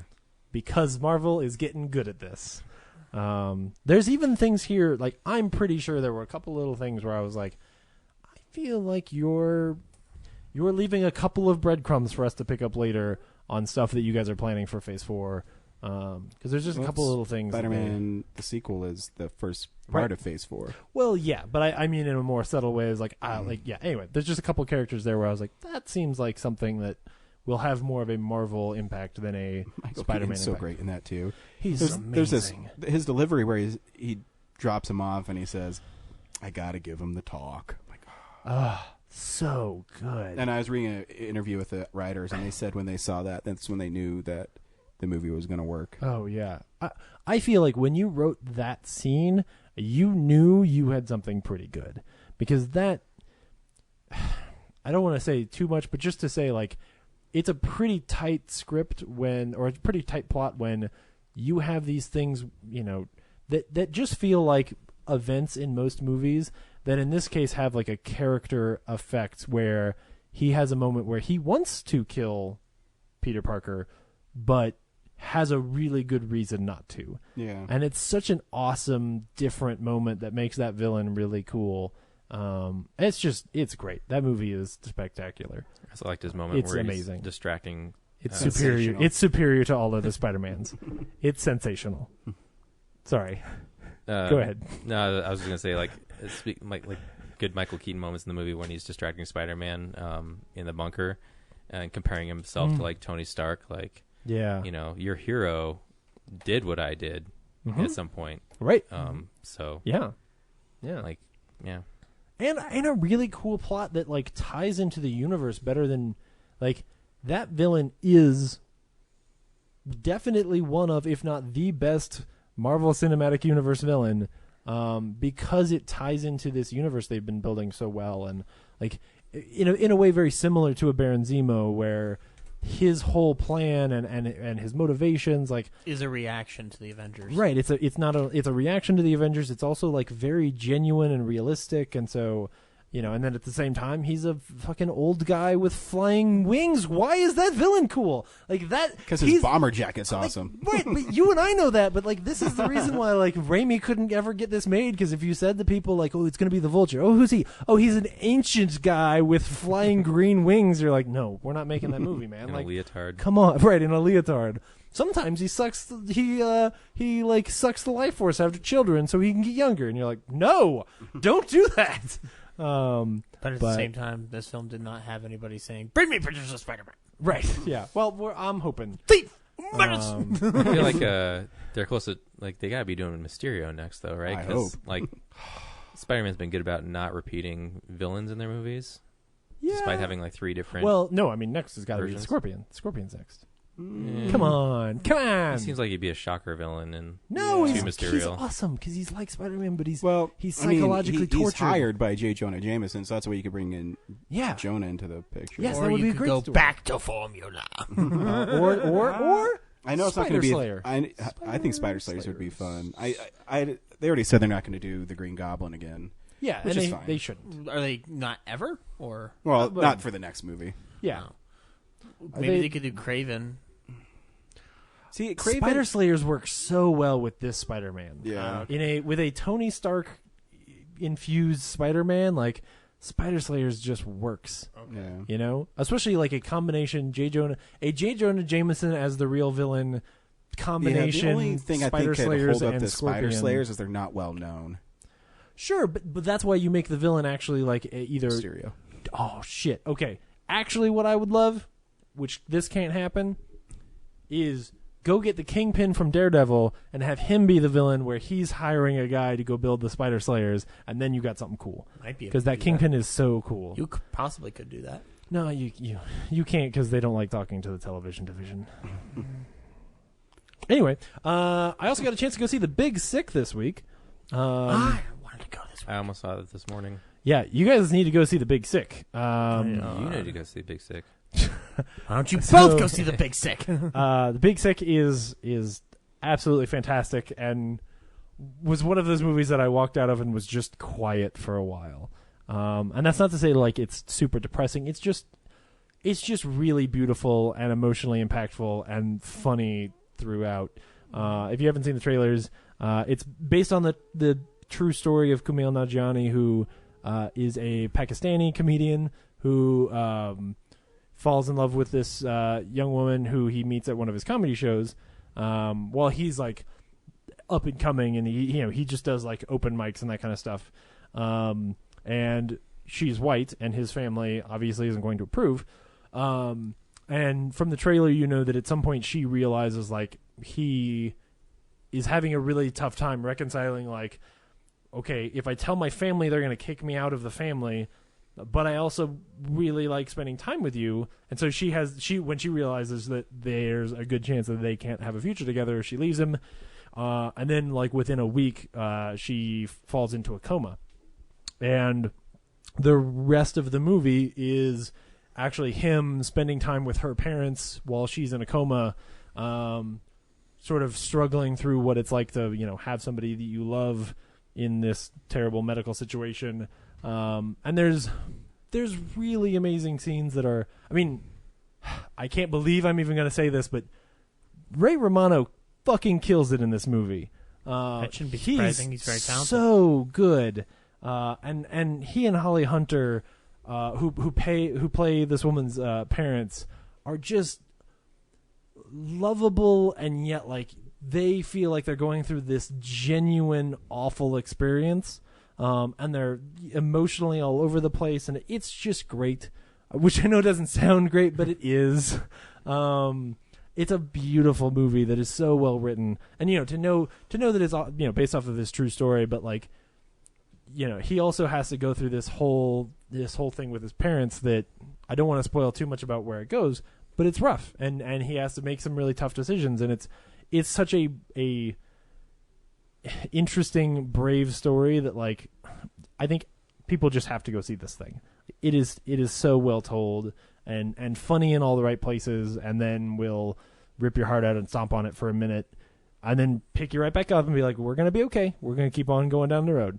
It's just beautiful. Camille and his wife Emily. Spoilers. Who wrote the script? Who wrote the script? Have talked about that story that became The Big Sick on their video game podcast. So it's nice to see this come to fruition. Yeah, no, it's and that great. Michael Showalter directed it is even cooler. Oh, he does a fantastic job. He's a very good director. Y'all should see some of his other movies sometime. Like They Came Together. It's great. Oh, no, that's David Wayne. I'm sorry. That's David Wayne, but still, same guys. No, The Baxter. The Baxter is the one I'm thinking of. Yeah. Have you seen The Baxter? I haven't seen The Watch Baxter. Baxter. It's really good. But yeah, it's totally worth checking out. It's only in a few theaters. But if you live in Denver, go see it at the Alamo because they had to fight pretty hard to get that movie. Who they have to fight with? I'll tell you later because it's not my place to tell that story. But okay. just go see it at the Alamo. Really support them because they want to make sure you get to see good movies, and they're willing to do whatever they have to do that. So that is a theater I want to support. So yeah, go see The Big Sick. It's great. Cool. Yeah. My wife won't let me see it without her, so you gotta go. It's so good. Yeah, maybe next weekend I will. Yeah, I think it's at Littleton for one more week, and then they're gonna get it at Sloan's Lake after that. I think it's both right now because when I was looking Oh, up is it today, at both now? I had the option of. Oh, yeah, cool. actually, yeah, it's at both right now. Oh, yeah. cool, great. Yeah. Sweet. Ryan, what'd you watch? Not too much. We already talked about Spider-Man. I love that movie. It's great. Yeah. Did he do whatever a spider can? He does. Swings a web? And he says. I feel like there's some other things he could have done, but yeah, it's great. It's fun when you see a movie that you love for a second time, and the audience reacts to moments that are coming up. The interrogation scene, we're in Han's interrogation mode. Is great. So good. So it's fun. What's the mode called where he's in assassination mode or like instant kill? Instant kill. I think it's advanced fighting or something. Instant kill mode. And when Karen talks to me, wow, she has a pretty voice. It's Jennifer Connelly. I know. I just learned that yesterday. That was great. Yeah, it's fun. So I watched that. I got my Scream Factory Species Blu-ray, which I haven't seen in 20 years. When did it come out? 95? Yeah, 94, 95. Something like that. The movie's pretty fun. It's going to be your B-movie monster stuff. Natasha Henstridge is naked a lot. I didn't remember her being naked as much as she is, but she's naked a lot in the movie. I think that's kind of the plot of the movie. Well, it is. She's trying to mate with people because she's aging really fast. And it's kind of like the movie Alien, only instead of face huggers, she just has sex with you. Yeah, Michelle Williams plays a young version of Natasha Henstridge at the beginning, which was really? interesting. Yeah. The movie's fun. I really want to listen. The commentary has a commentary with Frank Mancuso Jr., who did Friday the 13th, and I think he's really interesting. Did he direct that one? He's just a producer. Oh, okay. So, yeah, it's a fun movie. Really young Alfred Molina. Yeah. Michael Madsen's in it, and he tries to be cool, but I never thought he was that cool. And he's like acquired taste. Yeah, he's not bad at it, but it's actually a lot gorier than I remember it, too. So it's fun, but then it has some really crappy CGI in it. It's 1994, 95, and, it's pretty much new. Yeah. Except for Jurassic Park, but I don't remember who I've talked to this about, but it's in that early period where like we were talking the about CGI, the CGI gets good enough that they get ballsy enough that they'll show it to you. Yeah. But it ages worse because they'll show it to you. Yeah. H.G. Geiger designed the creature, so she looks pretty cool. H.D. Geiger. H.D. High definition Geiger. No. Is it H.G.? It's H.G. H.R. It's H.R. H.R. Geiger. Yeah. H.R. Geiger. Not Geiger. Geiger. Yeah. That was the lamest game of Wheel of Fortune ever. Gaggers. Just imagining H.D. Ryan Geiger. Wheel of Fortune answering. I'm sorry, you didn't win $25,000. So yeah, it's all right. And the only other thing I watched this week is I watched The Maltese Falcon. Cool. Which I got. Wheelhouse. Which I got a while ago on Blu-ray, but for some reason I just haven't watched it. And Me too. I prefer Whoppers, not Maltesers.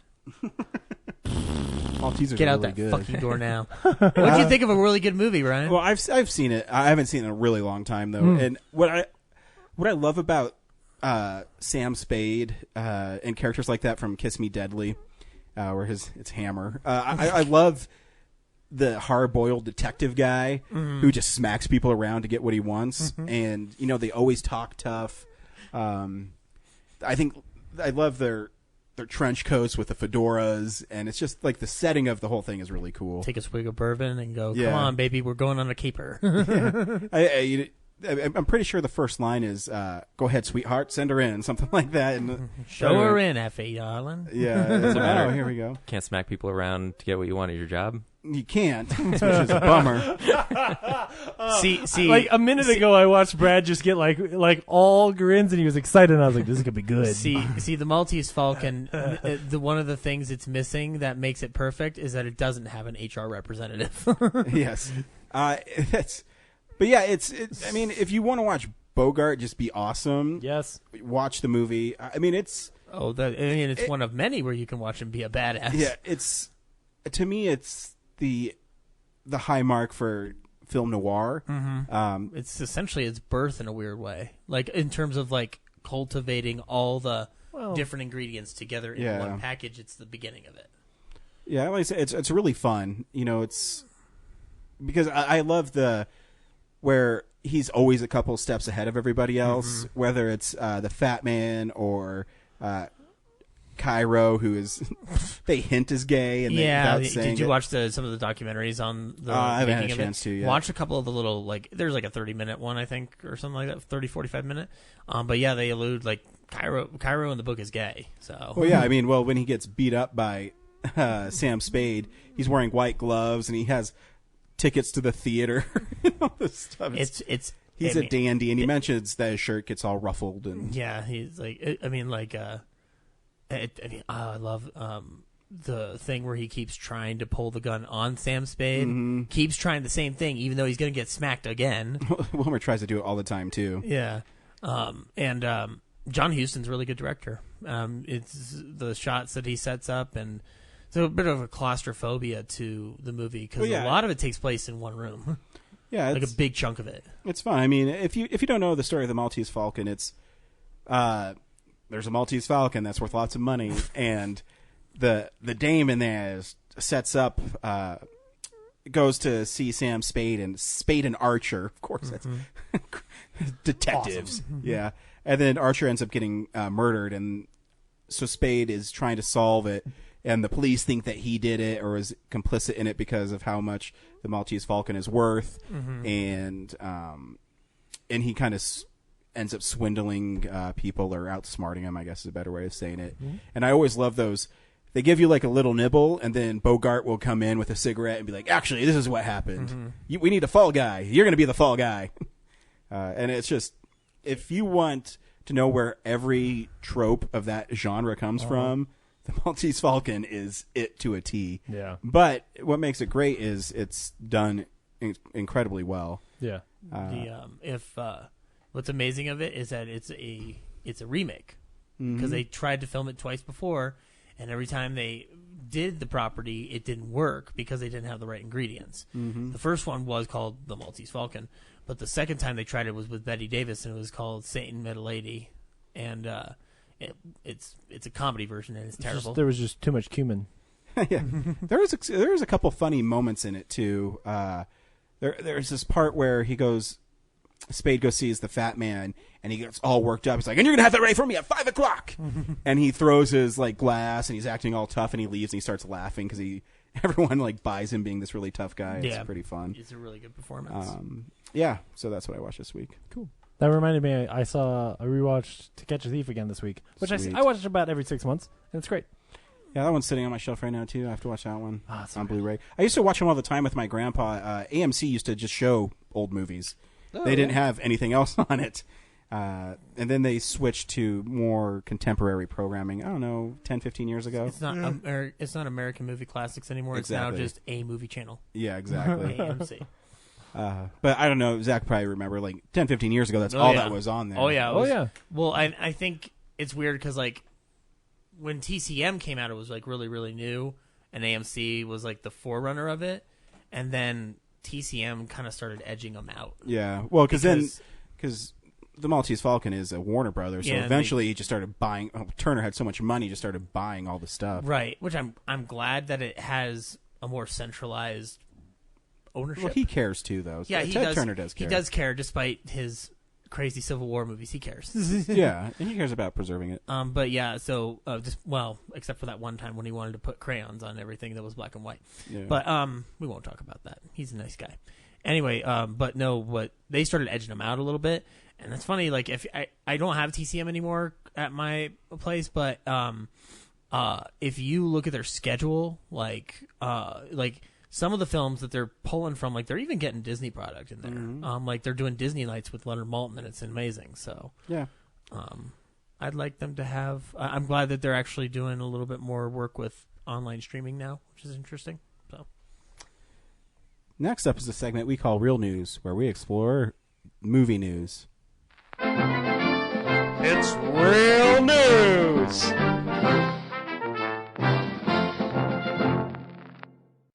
Disney's going to start putting movies out on 4K, and they're going to start with Guardians of the Galaxy Volume 2. Yeah, they already so if announced you're Pirates too. Yeah, if you're gonna buy a 4K TV, or if you already have, and you're just sitting around going like, why are all my Marvel movies like slightly less? Soon they won't be. Every review I read is 4K. Nothing's really that amazing on it. Yeah, I don't know. Guardians might look great though. I'm probably gonna buy one in the next year or so. Yeah, I probably will too. Yeah. I'm gonna go backward and buy a tube TV. Gross. I'll sell you one. Okay. For $60. You think you get $60? Ryan, you think I can go get a tube TV for like $20? Oh yeah. Okay, cool. Yeah, I'll sell you one for $60. Fuck you. Star Wars Land has got a new name. It's gonna be called Galaxy's Edge. Nice. There you go. The model looks cool. It does look cool, yeah. On it online. Yeah, man. One of the most amazing things, maybe my favorite part of Cars 3, was just watching like the scenes in Radiator Springs, because I was like, holy shit, I've been there. Yeah. Because the Radiator Springs that they built Disneyland in California Adventure is so amazing. Like, you stand there and you're like, holy shit, there's a mountain range here. How did they build this thing? It's unbelievable. They built it with money. Yeah. Well, and incredibly all talented that Cars people. money. Yeah. Because, It's crazy. But money too. Yeah. well, when you have And money, the you can. bones of all the spoiled children who walk through the park. Like a perverse Willy Wonka. You took out the headstones, but you didn't take out the brains. But no. Star Wars Land looks really cool. When we were there, like some of the like the train and a couple things were actually shut down because of them building Star Wars Land, and you could see all the big cranes in the distance. It was cool. Is it all just like, it looks like Naboo and Yavin? I wouldn't say it's not really Naboo. When you actually look at the models, it feels more like Mos Eisley kind of architecture. They've got Without all the sand? yes, yeah. There's not as much sand, but the buildings look more like the Mos Eisley buildings. I probably left it out because it gets everywhere. Yeah. And we're done. Also, the chief construction engineer is named Anakin. So It's interesting because it looks. Part of why I say it sort of feels like Mos Eisley is that there's a lot of like ships docked all over the place. What's interesting from the models is like, you can tell this is one of those things where all the rides are going to be underground because there's not that much room at Disneyland, but there's a lot of like mountains and stuff. So it seems like you're going to have all your ships, and that'll be like where you actually stand in line and get onto the ride. But they've done at least it looks like they've done a good job of hiding all of the actual rides from you. I don't understand if it's at Disneyland. How's it going to be a wretched hive of scum and villainy? Well, it is. You just can't drink. Oh. So. Then that negates my point. R.L. Stein's Fear Street is getting turned into a 3-movie series. With an interesting release strategy. Yeah. Hey, that's the rest of the title. What's the release strategy, Zach? So they're gonna film 3 films back to back, and they're gonna release 1 a month for 3 months. Yeah. I don't know. And see how it works. You might as well try it. I remember them doing this once before in the 40s. It's called serials. Well, so just call it a damn serial. I think they're being Superman fight the Atoms this week in the Adventures of Superman. Exactly. Like Marvel's doing it in a classy way. This just sounds like, dude, let's just do serials again.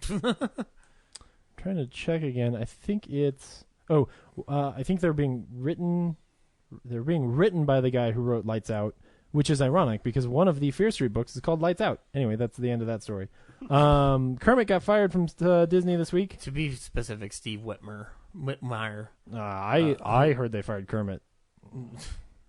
I heard that they don't like green people anymore. So It's not easy being green. So is Steve Whitmore a man or a Muppet? makes me a Muppet of a man. That movie's so good. I don't know. Like nobody's saying what is going on. Yeah. Sometimes it just happens. Yeah, but like him being fired after 27 years is a little suspect. I don't mind who they got to replace him. Matt Vogel's very talented Muppeteer, but Steve Whitmer's been with it since Jim died, and yeah, but the same it sucks. But it's a big. It's blow. just like Peyton Manning. Eventually, you're gonna get old, and you have to go. They either get younger and make it better. Or... Yeah, but I kind of wish he would have been able to go out on his own terms if that was the case. But yeah, it's one of those things where we don't know what the story is. Fucking Carol Spinney. He might have been a dick and punch somebody, and you go like, oh, okay, well. Like when you read the Frank Darabont emails, you're like, holy cow. Yeah. Yeah, he's got a mouth on him. Does Frank Oz still do Miss Piggy? No, he passed on the character because he wants to do what he wants to do. That reminds me. He's making a documentary about the Muppets. Yes, history that's now. what it is, yeah. When I was going back through the old episodes, there was that kerfluffle about him being upset that the Disney Muppet movies were just a bunch of fart jokes. Remember that? Yes. That was his I'm not going to see the movie because, yeah. It's just going to be fart jokes, and then it wasn't. And it wasn't, yeah. Yeah. I mean, the second one was only okay, but the Muppets movie, the Jason Segel one... is a genuine classic. Is awesome. Yeah, go see the Muppets. Go to, a friend's house, because you can't go to a theater. Impose on your friends in order to see the Muppets. Matt Reeves, who's one of our heroes of the day, maybe, depending on how we review this movie later, threw out the Batman script because he's like, I don't know, I want to write my own thing, which I generally trust Matt Reeves enough that I'm like, okay, cool. Affleck's sad now. Well, no, Matt Reeves is now in charge of the movie, so I think it's all right. Whatever ideas were in those original scripts, I'm sure he can keep whatever he wants to, but at least in this case, he gets to, so it'll be 2 hours long. It'll be very meticulously paced, and some of the main characters will be entirely CG. And then when he threw out the script, he turned to Ben Affleck and said, now how do you like them apples? Right. Boo. Quentin Tarantino's making a movie about murders. Oh, what kind of murders, James? Let's be specific. That's weird. What kind of murders are they? the cultish kind. Let's be more specific. We can narrow that down. He's making a movie supposedly about the Manson family murders, and is maybe talking to Margot Robbie to play Sharon Tate. I don't want to see this movie, but I guess I will. So what's interesting about this is that he's always gone on record and said, I don't like biopics, and there's only one that I'd want to make. So I have a weird feeling that this might not be a direct Manson movie. I think there's going to be implications of it in the same way that he brought historical figures into stuff like Inglourious Bastards. I'm hoping that that in an Inglourious Bastards kind of way, it's like Charles Manson, right up until the moment that they're going to kill Sharon Tate, and then the cat detective from The Last Action Hero will pop in the back door and murder the ladies before they murder Sharon Tate, and then it'll be great. And then Margot Robbie will say, an animated cat, just walk through the door. Yeah. And he'll do it again tomorrow. So you guys just want Quentin Tarantino to remake Last Action Hero? No, because Last Action Hero is perfect. I watched that this week, too. Man, it's so good. Of course you did. It's so good. Leo DeFont is going to podcast one more time. I'm sure Margot Robbie would be great at Sharon Tate. I just don't. She would. I've heard and read enough about that story. Yeah, I don't know. I don't know if his sensibilities are right for it unless he decides to make a straight film. I guarantee he's going to show me stuff I don't want to see. That's possible, but it's an interesting departure, but I think he got infused with that enthusiasm because he was doing a lot of research on 70s cinema throughout the past year and a half for a specific series of interviews he was doing. I don't know. It was discussions about 70s cinema. So what I'm thinking is that the film might, if I had to guess, it's going to be a little bit more about the paranoia that was going on during the cult era, because it's not just Manson. There was also this string of shit that happened between 1967 up to 1978. But what you're describing is not what Quentin Tarantino is good at. I mean, again, though, because I would agree with if I were going to watch a movie about Sharon Tate or about the Manson family murders, what I actually want is a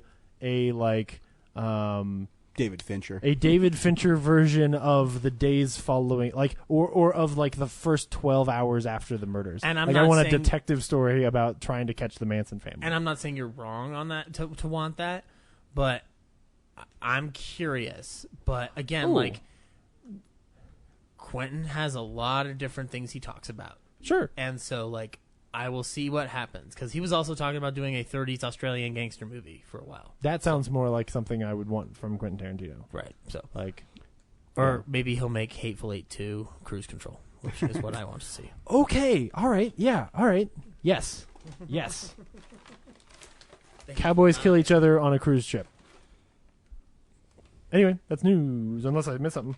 Well, when I wasn't listening to Brad when he was talking, it's because I got an alert on my phone that they debuted Avengers Infinity War footage at D23. And they won't give it to us. And they're not going to release it. And they're saying that Spider-Man has his upgraded costume in it. Oh, the one from the end of the movie? Mm-hmm. But was that was very 24 or 2148 or 2099, whatever it's called. But he said he was Iron Spider is what I call it. Oh, you're right. It is more Iron Spider. You're right. Sorry, go ahead, Brad. I forgot I was listening to, but someone said that it seems like Iron Spider, but it seems more like the Miles Morales costume. No, because that one's black. Yeah, that one's black and red. Yeah, well, that's what this one was. No, it was red and gold and black. Yeah. In the movie? Yeah. I only saw red and black.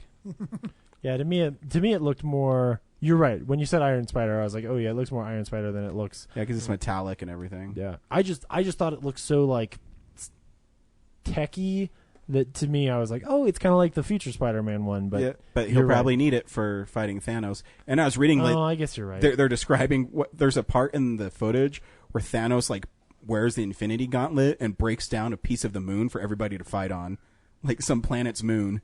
What the fuck? All right. The fuck?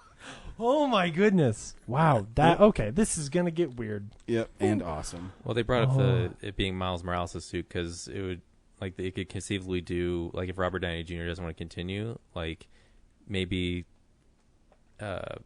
Tony Stark wants Spider-Man to replace him somehow, and then Miles Morales can fill the void of Spider-Man, while Peter Parker is actually Iron Man in these movies.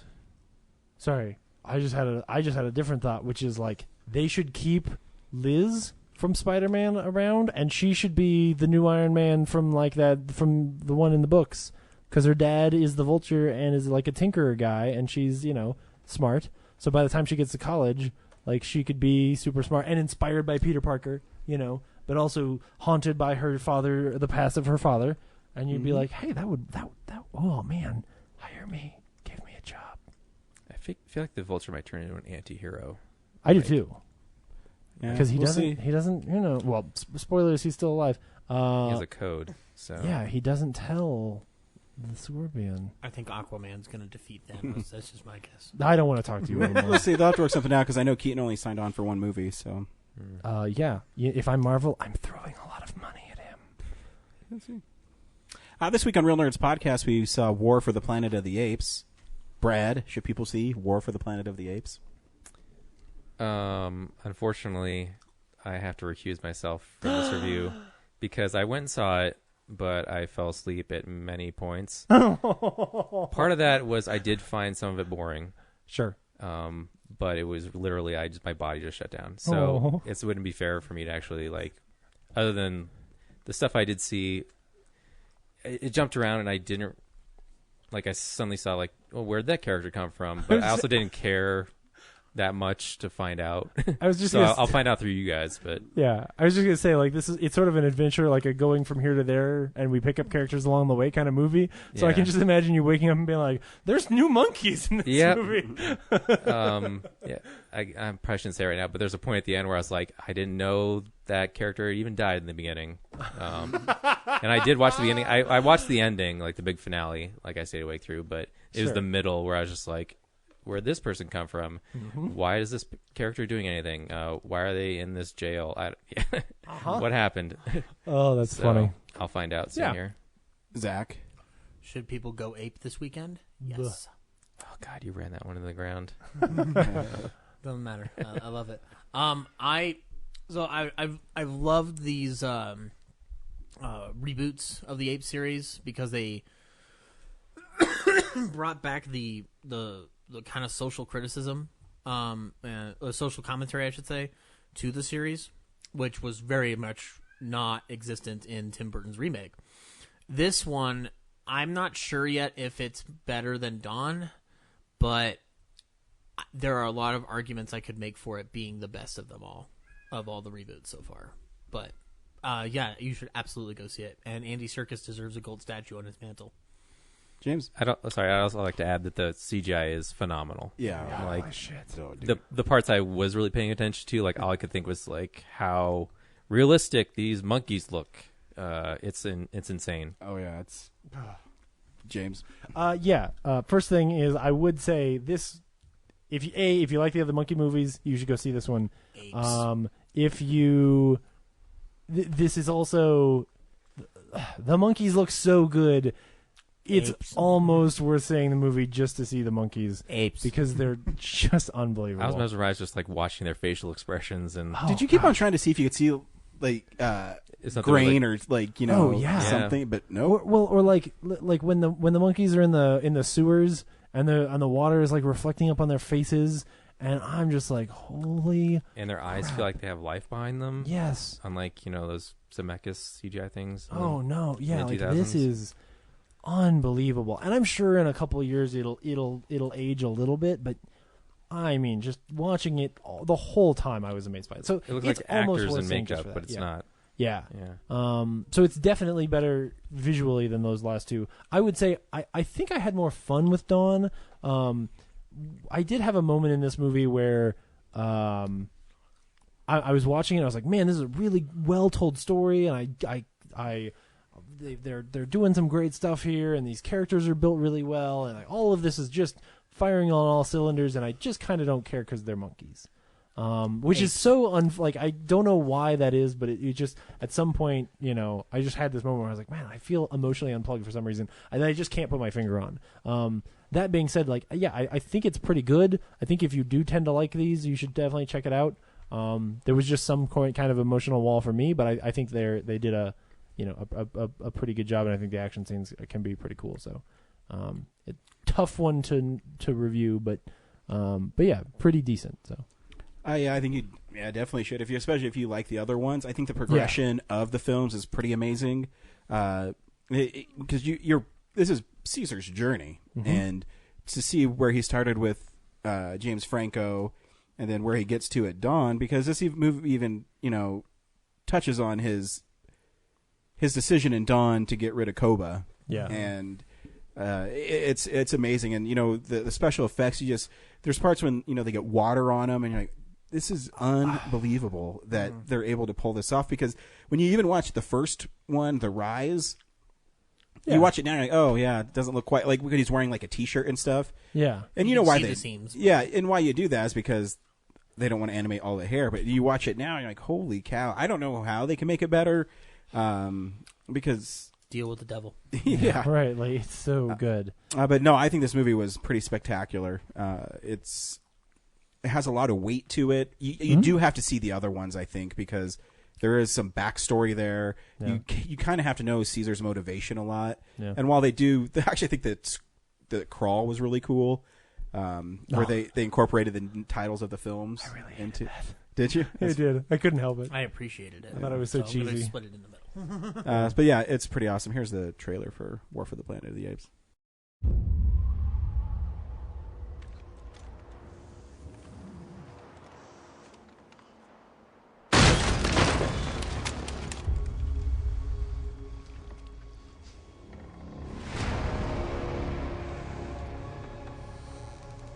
Who is child? I don't know. But she was you.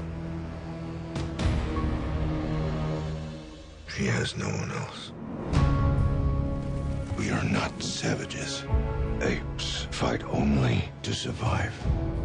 Bad human can kill. ape. All dead now. A long time. Long time. Bad humans. Soldier.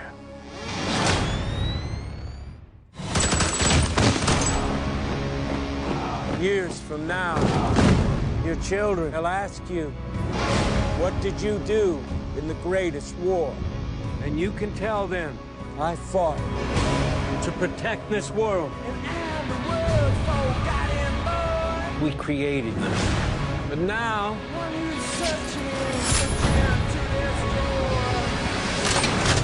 we will bring an end to their kind.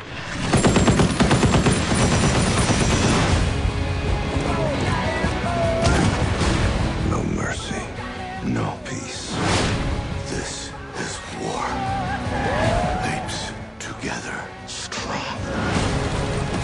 You are impressive. You're smart as hell. You're stronger than we are. But you're taking this all much too personally. So emotional!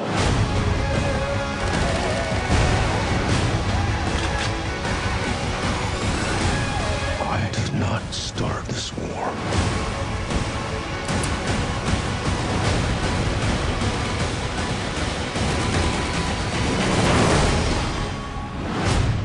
But I will finish it.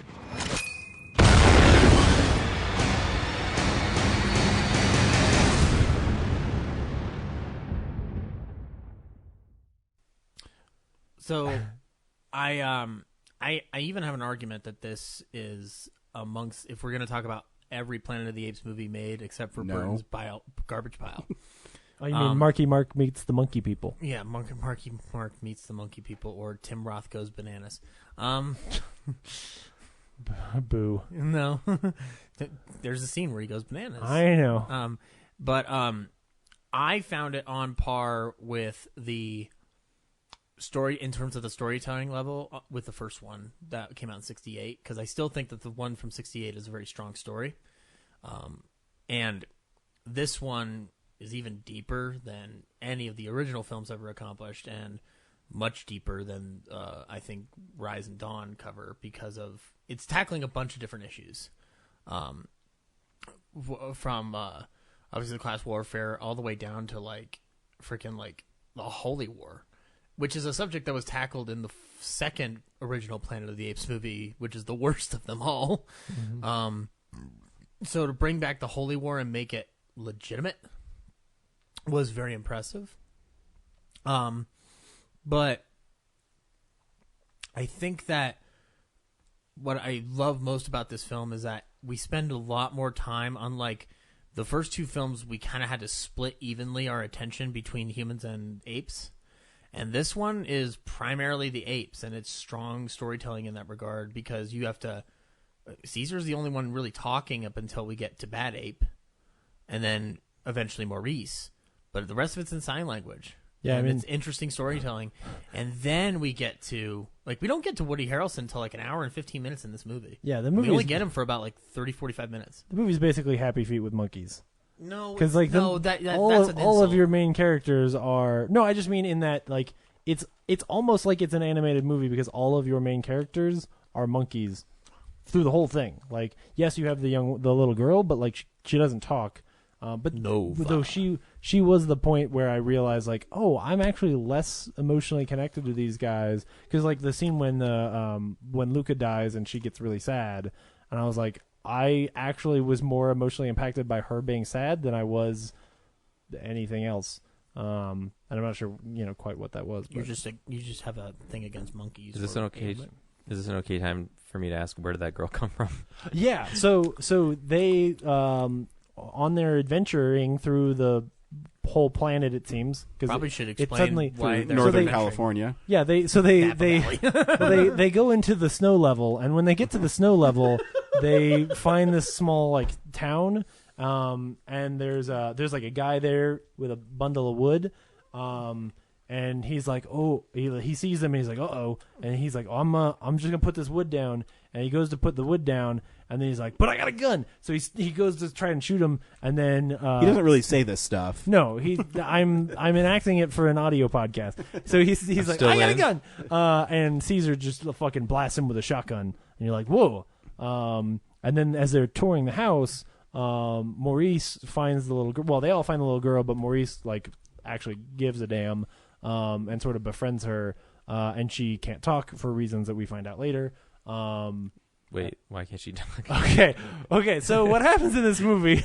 So spoilers for this movie. It's a cute choice, but okay. No, here's a reason behind it. At first, no. This is what's kind of cool about it. Is you think it's just kind of a cute choice, like that maybe because you've seen other movies where you find a little girl and she's haunted by what she's seen, and so she can't talk, right?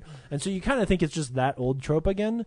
And then her older doppelganger is trying to communicate with her, and then he gets really frustrated when she finally speaks up because she could talk the whole time. Exactly. Yes. And then, but she only speaks in Spanish, and then she yells at him in the truck, and it's all of that. Guys, are we talking about Logan or War of Planet of the Apes? Right. Or Spanglish. Or Spanglish. So the what we end up finding out is that it seems like maybe the virus from the first movie is evolving, and what it's some people when they catch it.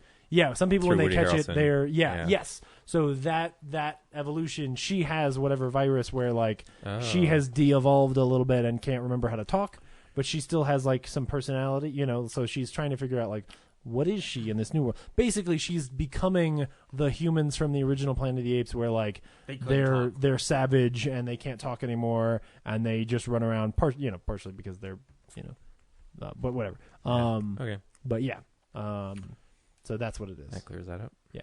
But a really smart, from a screenwriting point of view, I thought that was a really cool play where you take this trope we've seen a lot before and then kind of put it on its head. Because it became a cool mystery where, when they found... Did you see the scene where they found the bodies and those people woke up?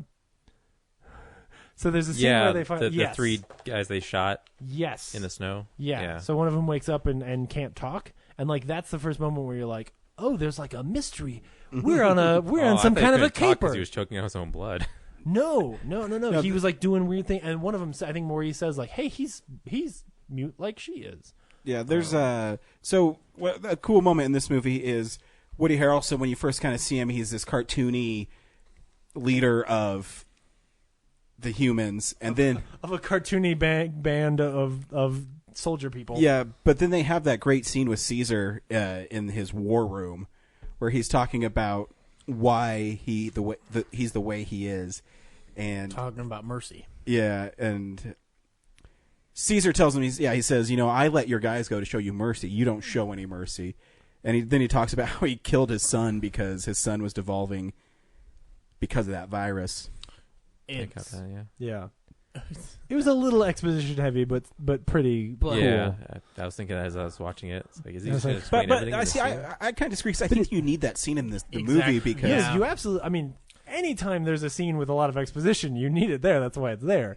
But I agree, it's a cool character piece, but I feel like it goes for a while. It's just rough. It's one of those things where you're like, oh, this is really cool, but at the same time, it comes across as hey, I'm going to explain the whole movie to you. I disagree because one. As I said before, we spent an hour and 15 minutes with just Caesar and his friends. Yeah. And we only have a glimpse of the Colonel up until that point. So I'm not saying playing catch-up is okay, but in this case, it worked for me. Sure. I think you have to understand his motivation. I agree. And they even have, I forget what Ape, I think maybe what Ape had the line where he says, in his eyes, it's crazy. There's no humanity there. Yeah. And it's pretty cool. So other than he's upset that the virus devolved his son and he had to shoot him, why is he this colonel who's got this resistance cell and he's fighting other humans and he's keeping apes? He's got he's the guy that you've seen in other movies where he's going crazy and he's decided that the only way to fight this virus and to keep humanity safe is to murder all the humans who have it. And the other, the main human coalition is no, we think we can cure these people. So, he's murdering, innocent humans who have caught this virus in order to protect himself and his people. and the main humans don't like that. Which I think they're Marines, aren't they? I don't know. No, I feel like a lot of just the structure has gone out the window. Yeah, by I this think it's point. just a band of. Yeah, because they had like a lot of Greek symbology on there and whatnot. They did, but I think it's more of he's the crazy guy, Yeah. and then the people up north are the ones who have the superior weapons, and that's why he's having the monkeys build the wall. and they have Apes. a factory that makes stormtrooper outfits, or like at least winter gear. Because that was weird. Like they all show up at the end, and I'm like, man, they're all dressed the same. There's like a good military force here. Mm-hmm. And then they crash the mountain. And so he's kidnapping apes to build a wall to Well, insulate them. So It's a double-edged sword here. Yeah, he comes across the apes and is like, and has the opportunity to capture them, and so he decides to capture them while Caesar is off on his adventure trying to catch the guy. Think of it like a triangle. Like, so Caesar goes over here to try and find the guy, and while he's Caesar going, goes off to kill him, right? Because he killed his but by the time wife and kid. right? So by the time Caesar has tracked down where That's Woody the part Harrelson at the is, end where I was like, he killed his wife. I didn't even like. oh yeah, that was the beginning of the mon- movie. It's actually like the first It's action the whole scene. damn the motivation of the second movie. action scene of the No, movie. like I got the he killed his kid, but like at the end of the movie when he says like you killed my wife, I'm like I didn't. Yeah, what? there were Oh, two yeah. bodies there. It wasn't just one. Yeah. Oh, it's so dark and they all look the same. So Wow! Another great reason why I love that. monkeys look the same, huh? I love that political commentary has come back to the Planet of the Apes series. No, actually, I actually would disagree because I think I could tell all the monkeys apart really well. Like they did a good job of there like. is a way to do it. Yeah. Right? Brad's just being specious. I'll also have to sleep. So fuck you. I got the Maurice one and the donkey one and so Caesar like he and then the little like crazy one with the puffy coat. Bad Monkey. Bad Ape. That's literally his name. Okay. Yeah, his little name is His- Bad Monkey. His name is Bad Ape. So Is that he, a famous guy? Like it's Steve Zahn. Okay. Yeah, I was amazed. It took I me like missed the half the credits movie, part, yeah. and I was oh, you were probably asleep. No, actually, I jumped on my phone and I missed it. laughed. Sorry. It took me like half the movie, and I was like, "Fuck, I know this name, this voice," but it's been so long since I saw Steve Zahn in anything that finally there was something like he moved in a certain way, and I was like, "Sahara." Of all the things you could have pulled out. where was I? Oh, I was playing songs on my guitar. Anyway, He was in The Great Buck Howard. He's pretty good in that. oh yeah. He's a limo driver. Oh, cool. I'm just glad he's still working because I see him so rarely. But, yeah, and then so he attacks Caesar in the first place because he wants to kill Caesar because Caesar is like the catalyst for the Churchill of apes. okay. So he's like, if I kill the king, if I cut off the snake's head, then it'll be much easier for me to kill all the apes, which is kind of true because when he randomly comes across the apes later, he is easily able to capture them, and then he's like, hey, you're monkeys, you'll be great at building walls, and I need a big wall because all the humans are going to come kill me. I wonder how that logic came about. It was one weird thing. It was just like, monkeys? I need to build a wall. He needed a workforce, and so he wanted to build a big wall to protect himself from the army, and so that's why he enslaved them. So is that how Trump's going to build his wall? And then basically the whole second half of the movie is just the last castle, which is awesome. Mm-hmm. So that scene with since we're in spoiler territory where the twist is that Woody Harrelson contracts the same disease that the little girl has. well, because of the irony. The doll. She brings in the doll. Yeah. Which that was a really cool scene when when she just when decides she's like feeding I'm him. walking in there. Yeah, Like that was really cool. Yeah. But yeah, Woody Harrelson contracts the same disease thanks to the doll, and I like it because most of the movie is kind of Caesar in Kill Bill. Yeah. But instead of killing Bill, Caesar's like, nah, I'm going to show you mercy because I know what mercy actually is. Well, I don't even know that That's what I got from, because it's silent. There's no dialogue in that scene. No, I think it comes across, at least to me, it wasn't even like, oh, if I don't kill you, it's really me punishing you even more. Mm-hmm. I think the real arc of him in this movie, and He it's doesn't wanna be amazing. Koba. Yeah, it's amazing that we're even talking about the idea that like this character can have such a great arc, but the CG is that good and the performances are that good. Mm-hmm. You know, he goes on this like trek to go kill this guy because he's angry and it's vengeance and stuff, and nothing but bad things happen as a result. Like he loses some of his friends and all of his people. Like he's supposed to have been the leader, and rather than looking out for his tribe, he ends up choosing this vengeance thing. Yeah. Right, and so he has to get to that point where he kind of goes like, "Oh, you're not worth this." And in that moment, what he realizes is like, actually, I am the more evolved person than you are, and to be the more evolved person, I have to let this go. Which is a really cool, man. On its face, it's why I wish I loved this movie, because like from a script point of view, like that's such a cool theme to bring this movie to a place where here's this character who's realizing that he's not even the victim because he is the more civilized, and that he's evolving beyond what they're like. He can see the writing on the wall and go like, oh, okay, this is where I'm taking the future. By the way, if you cool. want to love this movie, it's very simple. Just do it. My point was like I just didn't emotionally connect, even in the way that I feel like I did with Dawn. Like I loved that conflict in Dawn between him and Koba. Like I thought that was so cool. They're animals. Yeah. Andy Serkis is really great. He's great. Yeah, it's almost it's like, not his fault. No. I'm just saying that his progression, from his one little line at the end of Rise to Dawn, where he's trying to put things together and being able to talk, and this one where he's fully articulated and he's just like talking about shit and tweeting.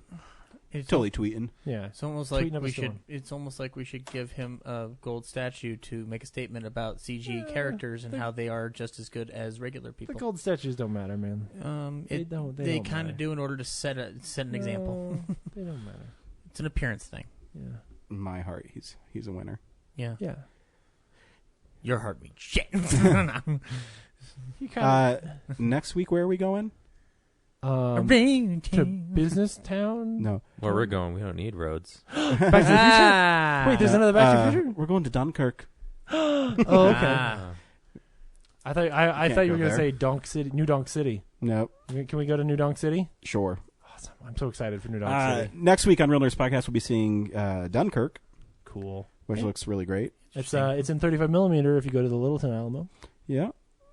And it's in 70 millimeter. Other places. Is it at the Colorado? Yeah, it is at the Regal. Yeah. I don't know if they're doing. I don't know if they're doing an IMAX DCP or not, but cool. Theoretically, they should have the print because Colorado Center's still has their film projector. You just don't like to use it because it's Regal and they suck. Yeah. Fuck Regal. Is this Nolan's first movie since Dark Knight Rises? No, Interstellar. No, Interstellar. Yeah. Can't remember. AKA Matthew McConaughey in space. Oh, it's so good. James's movie. You think Matthew McConaughey will show up as the American who saves all of the people in Dunkirk? That'd be sweet. That'd be really good. All right. Let's rescue these guys. Yeah, I'm he here just to save the day. With like a fleet of American battleships. No, it needs to be in a fighter jet. Yeah, it's like he's playing FDR, and he starts throwing wheelchairs at the Nazis. He just has a plethora of wheelchairs. Yes. He's got a cannon that shoots wheelchairs. It's like maybe we push these soldiers through this bookcase, we can defy the laws physics of time and space. Today is a day that will live in 5 dimensions. It's funny. There's a thing online where it's saying Dunkirk is only an hour and 40 minutes long. Oh, wow. I think it's the shortest movie. It's interesting because I think that'll give you an idea of how the pacing of the film is going to work. Because I think it's not real time, but like it's day in the life of it's trying to be as like time accurate as possible. He's gonna start you. He's gonna start you in the shit, and 15 minutes in, you're gonna be like, okay, I know the problem. How do we get these guys out of here? I mean, if you can tell a story in that amount of time, I think you should tell it. You don't have to make a movie longer. It's just interesting that you're right. I think it's the shortest movie he's made since what, like the Batman Begins, probably. I think Batman Begins is it even following? It would be following is his shortest. Man, I can't imagine that Batman Begins is more than two and a half hours. I think it's 2 hours and 15 or something. Oh, okay, yeah, but still around there, which is a good length movie. Like that's solid. What you don't know is that when you see Dunkirk, they say please stay seated, and then he tells the whole story backwards. So. And So it's them So it's already actually- at Dunkirk and Dunk. How these guys It's get actually 5 hours rescued. Let's retrace our steps. Yeah. So it's like Resident Evil Apocalypse. Or no, which one is that one? Whatever for it. Afterlife? Afterlife or No. Rewinds? No, it's the one after Afterlife. More Because like- Afterlife ends on the boat, and Yeah, then it's it's- whichever one comes. God, those movies. Are, Retribution. Retribution, yeah. I was going more for a Memento reference, but okay. Sure. We have our own ways we go about in our brain. Oh, that's why that joke was supposed to be funny. It'd be funnier if you were smarter. But anyway. Cool. Bye. I'm excited. Bye.